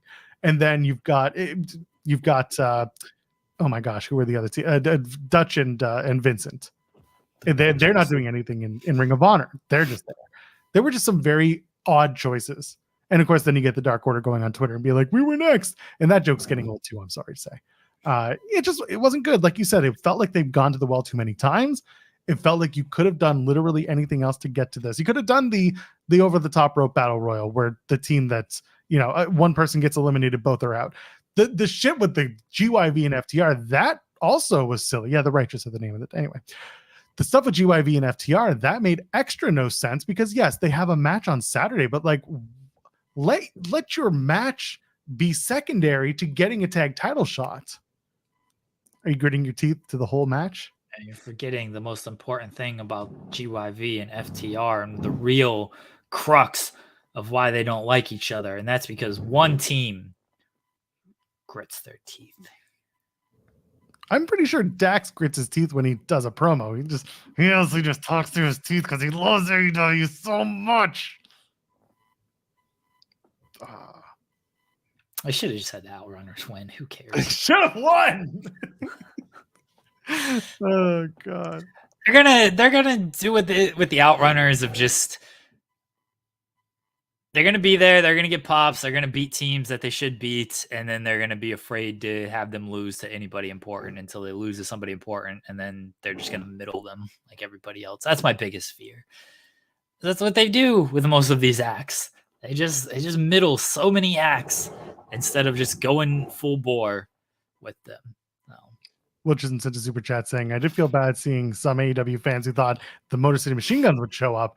That Young Bucks promo did feel like a surprise was coming. And that's a good point. Throughout the day, people were getting this. This is again, fan expectation conversation, but also if you're going to say something in a promo that kind of feels like, oh, we're building to something or something's going to happen, it's a rough and it's a tightrope to walk. But again, people were sitting throughout the day expecting a big surprise and that it would be a team like Motor City Machine Guns. Clearly it wasn't. That's tempering expectations, but there was a missed opportunity to at least bring out a team that maybe you haven't seen in a while, or maybe a team that was new or debuting, whatever it was. It was just a little anticlimactic. They should have had the new team of Isaiah Cassidy and Commander in this thing. Commander Party, baby. I still think it would have been a better idea if they just did it in a singles fashion. And you're like, oh, who's this person's partner gonna be? And then you can tell, one, there's less stuff going on in the ring, because my biggest pet peeve with all of these matches, and it becomes way more evident when you add an extra person when the gauntlet, is guys they had that long shots of like there's people in the ring battling, and then the Righteous are just like taking a nap. Remember in school when you like put your head down on your desk like this? That's what the Righteous were doing. Like there were two people battling in the ring, and the Righteous are just standing on the outside on the apron.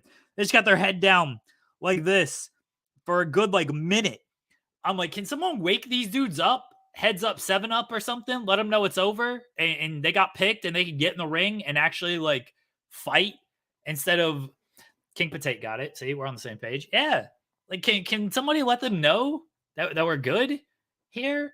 But it becomes very evident when you have more people in it that guys just like stand on the outside or lay around on the outside, and it's like they're selling, sure, but if you get hit with a drop kick and then you're outside for 20 minutes, it's the extreme the other way. People are like, oh, why don't they sell a Canadian Destroyer top rope cutter and you kick out at 2? Well, then you got the other side of like, oh, here's a drop kick and you're out for 20 minutes over here. It would have been better if they just did it one by one. It's like, oh, who's this person's partner going to be? That's where I thought Hologram could have come out and won this whole thing. And we could have got the Hologram Jeff Jarrett tag team that we all need. But instead, we're going to get Jeff Jarrett and Hangman Adam Page, and I'm fine with that. As long as Jeff Jarrett wins. Jeff Jarrett needs to win. Karen Jarrett needs to kick Hangman Adam Page in the dick. Jeff Jarrett hits not just 1 stroke, not just 2 stroke, but 3 strokes. He's going to stroke off Hangman Adam Page for the win. What did I say? Did I say something wrong? No, I don't know. Okay, just making sure. I like that Adam Page is now in his descent into madness. He wants to go after everyone who he thinks wronged him. I like this story. I didn't in the background of the Double J and Hangman. I don't know if you saw this. I posted the photo on Twitter. There's like 20 guys sitting in the back, and they're all very clearly wearing either security or AEW polos, and they're just sitting chilling. And then they do the beatdown scene, and people are screaming in the background. And those 20 guys, guess what they're still doing? Sitting. just we're on break. Nothing for us to do. I thought that was silly, but also I like the beatdown. I like that they're going to do it. And this is Double J has been such a funny case study for AEW for all of wrestling, but like they found a way to babyface him, and they found a way to make him an important part of this Hangman arc. And I'm fine with him, getting beat down in the name of Hangman's descent into madness. There's good stuff in that. They weren't those security guards. That wasn't their beat. Hangman Page. They were there to make sure John Moxley and everybody was they did a poor job, but that was their beat. The Hangman Page was not their follow, so they didn't care. It feels like they should have been though. Do I still have the photo? I think I got rid of the photo. Damn it. All right, it's okay. Unless no, it's not. It's fine. I thought I had it on my computer, but I don't. I deleted stuff. Yeah, that was probably one of the better parts of the night. Yeah, leave a thumbs up while you're at it. And what else from AEW are we getting into? There was a distinct lack of Mercedes Moné. Yeah, everyone said that she deserved a week off. She did. I think they got to do a better job of like really following her stuff up. And look, the last 2 matches on pay-per-view haven't hit how I think a lot of people were hoping they would hit. But then there's the lack of follow-up for someone who is as big of a star as Mercedes. It's little concerning on stuff, because her follow-up to Britt was here's some backstage party where Okada comes in and says, bitch. And the follow up to Shida is just nothing. I mean, if she's the star, and she is, we got to present a little bit more there. I have a feeling that next week they'll load up the show with a few more of the women, because this week they didn't. And there was some conversation about that. There was no Mercedes. Mariah May kind of did her Mina Shirakawa tease. There wasn't much. You know what I mean? So I'm looking at the chat and it's very funny. But instead, there are other shows that do it arguably better than we do. But yeah, this is next week. I think they're going to lean heavily into not just the TBS title, the women's world title. I don't think both will be on the line at Grand Slam. But at the same time, I don't know what this is. Again, it's a 2-hour show, but you also have Collision. So maybe one on one and one on the other. If they do, is it Mina and Mariah at Grand Slam, or is it Mina and Mariah? You got to do that live. Yeah, but no. But I'm saying, is that Grand Slam or is that Wrestle Dream? Do you wait all the way until October? And same thing with the TBS title. You've got to set up Mercedes' next opponent. Could be one of the other 4 women who are in that fatal 4-way to determine the number 1 contender. I don't know who it could be. Yeah, Grand Slam Collision is going to be headlined by the conglomeration against the Learning Tree, and you're going to fucking like it, okay? No, it's going to be. Are they doing? No, they're doing Orange Cassidy and Jericho next week, aren't they? Yeah. They should have made that the Collision main event for Grand Slam. That's going to be the Collision main event. It's going to be conglomeration and Learning Tree. And you might get Hook and Roderick Strong. All right? Yeah. You deal with it. Like it. You will like it. You will love it. You want good stuff on Collision, you get Hook and Roderick Strong, and you get the conglomeration against the Learning Tree. Grand Slam Collision. Tune in. You fucks complaining about Collision. Saraya and Jamie Hayter, is that a Grand Slam? Oh yeah, that's Collision also. That's Collision. And so I will say this. Feel how you will about Saraya. I'm not her biggest fan for many reasons, but at least you can tie it into I made my debut at Grand Slam. So if this is her bye-bye match, I'm okay with that being like her swan song coming in the same way. Well, I'm just saying, if she's not going to stick around with AEW because her contract is almost up, we don't know if she's going to if the option's been picked up on her year. If they're keeping her, great. But if they're not, then if this is her goodbye, then good way to do it is at Grand Slam, where she did make her debut a few years ago. I wouldn't hate that. You're going to get Roderick Strong and Hook. You're going to get the conglomeration against Learning Tree, and you're going to get Saraya against Jamie Hayter. You keep complaining about Collision and how it doesn't tie into anything. This is the stuff you get for AEW Collision Grand Slam. Is it going to be Mimosa Mayhem in that 6-way, that 6-man tag? Nah.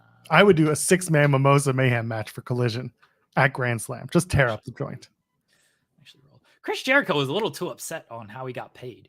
It didn't break the vehicle or anything. People were like, oh, it left scratches. Well, he's got $7,000 worth of coins to pay off all those scratches. He's lucky if he has $70 from that coin dump. I think Mikey Ruckus said something like, somewhere in Kentucky there's a Coinstar machine that ran out of coins. Just that popped me. But like they should have dropped like you didn't have to wreck the car. Like I don't think that the answer was to wreck the car because it's so expected. But like the coin dump, it's funny because it's one of those things where it's like we weren't going to wreck the car because the car is very expensive and it's just frivolous to do that. We don't have that much money to do it. It's kind of silly. We don't do it. However, with someone in the back said, what if you dump a bunch of coins in it and it's just a mild inconvenience? Have you ever dropped $7,000 worth of coins in your car? You've done that, right, TK? Oh yeah, I remember I did that last week. Okay, so you just go and then what did you do afterwards? I just had someone clean them up by hand. That's what we'll do. So we'll get $70 worth of pennies and we'll dump them in the car. And we don't wreck the car. We can return it next week. Easy as that. They should have destroyed the car. It just looked weird when they just dumped the coins in there. I was like, oh, I got paid. Cool. This would have been hilarious. That would have been great. $7,000 of orange juice or just oranges. This is it. I hope you Oranges? like Okay. it's $7,000 in oranges. Oranges are big, plump, they can fill up a car. This was just a mild inconvenience. You drop $7,000 of oranges, and then you run over the car, and then they're squeezed, and it's orange juice. Freshly squeezed orange juice. Yeah. You're helping and you're giving back. That's the answer right there. Much better. Yeah, when I saw that, I just had a good laugh. I'm like, those coins. Didn't do anything. Like, I don't know if they were hoping that the glass was gonna break or something. Like, oh, we'll dump these coins in, at least the glass will break. Then there's like some effect. But it's just like it was the glass, it was real glass, went into business for itself. It wasn't gonna shatter at all. Like, this sucks. Talk about real glass. Talk about Jack Perry in a second, but I do love at the end Orange Cassidy taking the single and making change out of it. Like that stuff it's so stupid, and so is this whole story. So at least they made it funny in a way, but it was just so dumb. Also, wasn't the jacket worth $4,000 when the story happened? No, somebody pointed out right in Survivor they had a match in 2020 that was like the $7,000 jacket match, and Orange Cassidy won, and so he didn't have to pay. But Chris Jericho, he holds on to the grudge. You gotta respect that. Yeah, and it's him and talking about CM Punk on television in a weird way. Jack Perry defends his TNT title, talking about real glass going into business for itself. Really, the story here was the scapegoat bus is back. Sure. Clean emissions test and all. And he just goes from town to town in his little meth bus defending his title. He's got to be, I guess, one of the bigger matches for Grand Slam. He should be putting that title on the line, right? I guess the Continental Championship is also going to be on the line. I don't know who he faces. It's an open challenge. So Jack Perry and Scorpio Sky. You keep complaining about Collision. You get Jack Perry and Scorpio Sky. Let's go. Do you do Jack Perry and Ricochet? Because Ricochet, as much as he wants the international championship, has to prove himself first by winning the TNT title. No, I don't like that idea at all. I don't know I just don't know who faces Jack Perry in a match like that. Jack Perry should be kind of a big deal. I mean, he beat Darby Allin. Honestly, like, I'm not mad at doing this with like hologram. This is my fear with hologram, as I made the joke about the Outrunners of like they're just gonna beat people they beat until they just lose to people that they do better. They see bigger, and so they're just gonna middle the Outrunners like that. That's what I fear with holograms. Like he's just gonna beat a bunch of guys who always get beat, and then maybe he'll beat somebody, but then he's gonna lose to guys that they're actually kind of like pushing and stuff. Make hologram. Have him beat Jack Perry. I don't really think you should. I think like Jack Perry should actually be, pushed a little bit higher, considering he just faced Bryan Danielson and he beat Darby Allin in a coffin match. But I'm okay with like a Jack Perry hologram match. Like, I think that because otherwise holograms, I'm so worried we're just going to get meaningless hologram matches for like the next year until they figure out of like, oh, maybe we're going to have hologram win a match finally. You mean lose a match? Because hologram keeps winning matches. Yeah, win an important match. An important match. Yeah, not just a bunch of guys who lose all the time on ROH tapings as well. Hey, first of all, we cover those ROH. I don't. It's fine. We do a lot of things. Yeah, I don't know what they're going to do. But again, like, we're not being facetious with like do something with hologram, maybe Jack Perry, and he can eat his first L against Jack Perry. He loses the championship match. That doesn't look bad. You could do something like that. But I don't know who faces Jack Perry at the show. And if you do it on Collision or if you do it on Dynamite, I would do it on Dynamite. Give him Homicide. They should have Jack Perry take over Collision. And he comes out, the set is the scapegoat bus. People just come out of the bus. It's like inside baseball stuff. It's Jack Perry's show now. I would actually love that. You think people would get it? Congratulations, Jack. Collision is your show. We're giving you the keys to Collision. We're giving you the Collider keys, and it's just the Bucks. It's like, oh, these are very weirdly colored keys. There's blue and white and black. FTR never gets booked again. FTR's like, why did our Collision booking stop all of a sudden when Jack Perry got to the Christopher Daniels? You're not allowed in the building anymore. No, wait, come on in.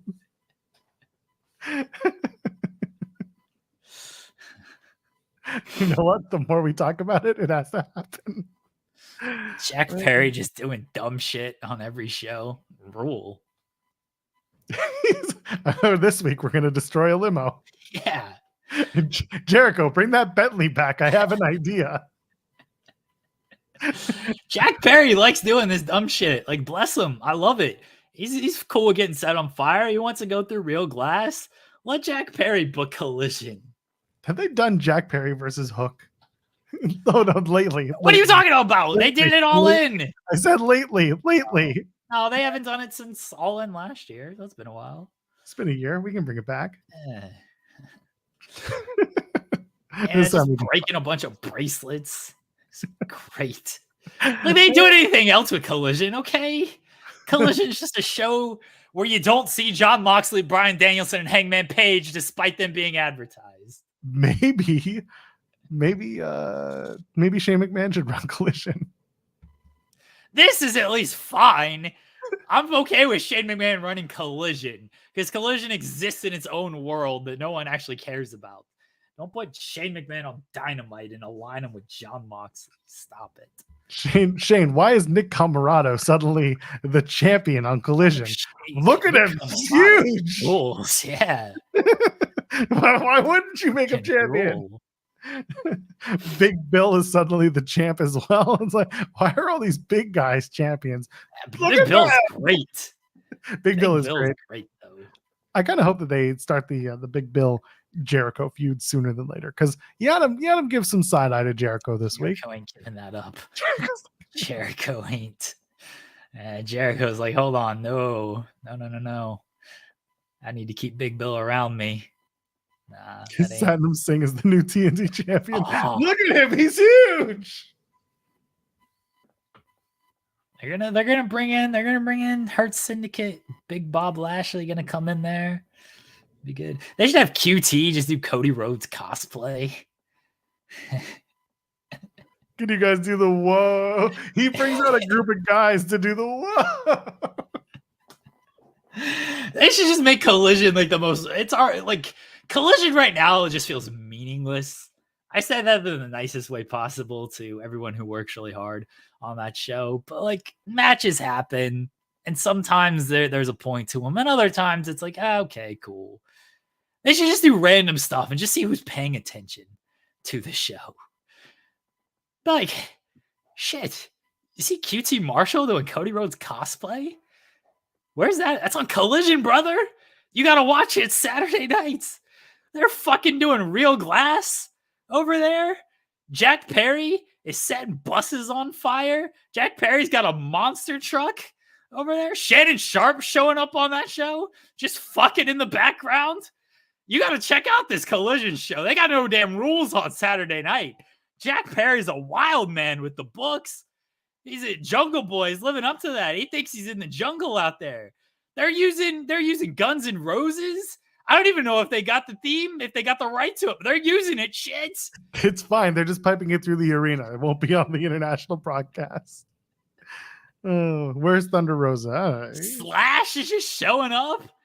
He's just playing guitar solos. What's going on? Axel just pops up there for no real reason. Jericho's challenging Axel to like a sing-off and shit. There are no damn rules on Collision. Starting to feel like we should be booking Collision. They're bringing guns and knives to this fucking show. They're eating the dogs on Collision.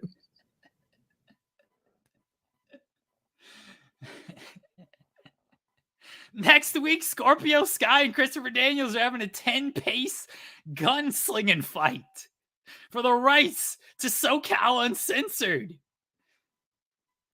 Crazy over there on Collision. they brought Kill in Father- Switch can't decide if he does a line and all of a sudden he's Luchasaurus again. It's crazy out there. We brought in Father James Mitchell. You know why. Oh God. Amazing.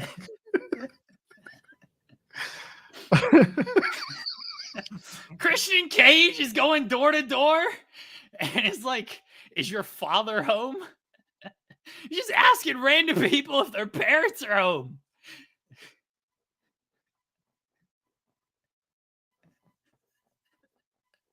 Oh man. Oh.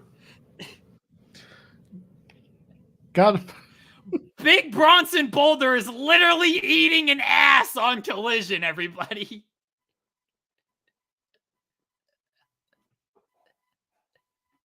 Tony Schiavone went to Teddy City, only on Collision.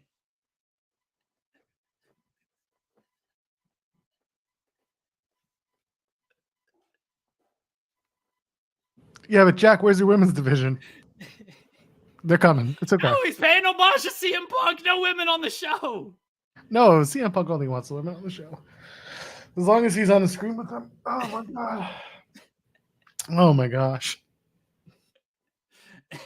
Yeah, what if Shockwave is really the Collision replacement? Not anymore. Not after what we just pitched. If anyone from AEW is watching, you're sorry and unwelcome. I mean it like that. I did not misspeak. Oh my goodness. Anyway. The message I just got from your wife was amazing. All right. My wife sent me a message earlier. Yeah, we can hear like the shit that's going on downstairs. They're doing sawing and drilling and stuff. And she just says, I've never thought of the reverse of this, which the construction people are downstairs wondering why someone's yelling about Shane McMahon upstairs. I never thought about that either. So They're just like working and they're just like, what the hell are they talking about? Titty City and eating ass up there. She just sent me the same message, being like eating ass in Titty City. And they're probably hearing this stuff and being like, what does he do for work? Oh God. Amazing. SmackDown tonight. There will be no Titty City on SmackDown. We don't know that. It's USA Network.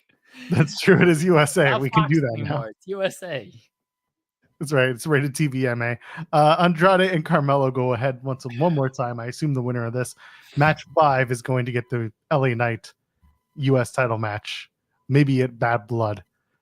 Trying to catch my breath from that whole. Nah, it's 5 gonna be on the minutes. SmackDown before Bad Blood. It's not. It's actually, yeah, that's true. Although SmackDown is not in. It's not in Atlanta, so who knows? They'll do it on the SmackDown before Bad Blood. Wait, maybe SmackDown is in Atlanta the night before. But anyway, they're also doing Cody versus Solo inside a steel cage tonight. The night when Roman comes back. Cody and Solo's opening the show, so that's that's fine. It makes you believe that something big's gonna happen at the end, whether that does or doesn't. I don't know. I still think Mark Hunt should show up and really tie it all back to when Fox premiere years ago. Mark Hunt Samoan, Super Samoan. Mark Hunt makes sense. He's the new member of the Bloodline. Yeah, but, why can't he go after Cain? Why can't Cain Velasquez go after Solo Sikoa? Really tie it together. 2 on the nose. Yeah, we gotta bring in the Samoan. Mark Hunt's the new, he's the new right hand man for I guess the left hand man. I don't know. Well, it depends which way you're going that day. Kevin Owens and a mystery partner go head to head with A-Town Down Under. Randy Orton's back. Assume it's Randall. I don't think it would. I don't know who else it would be. I'm trying to think of a cool mystery surprise here, and where are they at for SmackDown tonight? Tonight they are in USA. I don't know, where are they tonight? Did they? I had the tickets open. Oh, Seattle. Yeah, they're at that's why. Yeah, okay. The Climate Pledge Arena in Seattle, Washington, home of Bryan Danielson. Well, not exactly. So I was trying to think of free agent. He could show up. True. was trying to think of like who could show up that like with Seattle ties. Get like Marshawn Lynch.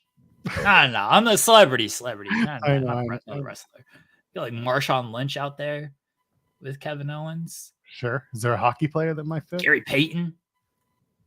Nah, they're not gonna. Seattle, like the fan base likes hockey, but like they don't love the Seattle franchise ain't been in existence long enough to have like legends to show up. There's no legacy. I got it. Who could it be? Carl Anderson. You bring in like Gary Payton. That kind of rule, actually. Well, that's true. Is Dave Grohl from Seattle? Yeah, he's a Washington guy. Oh, all right. Well, should be Shinsuke. Shinsuke should come out. Oh, is he? He's not on SmackDown though, right? He's on Raw. He's a SmackDown wrestler. Well, at least he's on the SmackDown roster according to WWE.com/superstars /SmackDown. Okay. Oh, Ken Griffey Jr. That would be sweet. That would be hilarious. Jr. That would rule. Who else could it be? Nick Aldis, the ghost of Kurt Cobain. If he could do that, that'd be pretty big. That's true. Listen, if Oasis can get back together and play Nigel McGuinness to the ring, that was my favorite part. People just being like, "So Oasis coming to Grand Slam? Is that what he's trying to say?" Like, no, you idiots. They mean they'll play the music. I would guess, and my expectation is Randy Orton. If it's anybody but Orton, then I'll be surprised. Yeah, exactly. Those are the 3 announced matches for SmackDown according to WWE.com. I don't know if we have anything else on Fightful for that. No, it's everything. Usually pretty good about that. And then TNA Victory Road is tonight. Will we do a post show? I doubt it, but we'll see.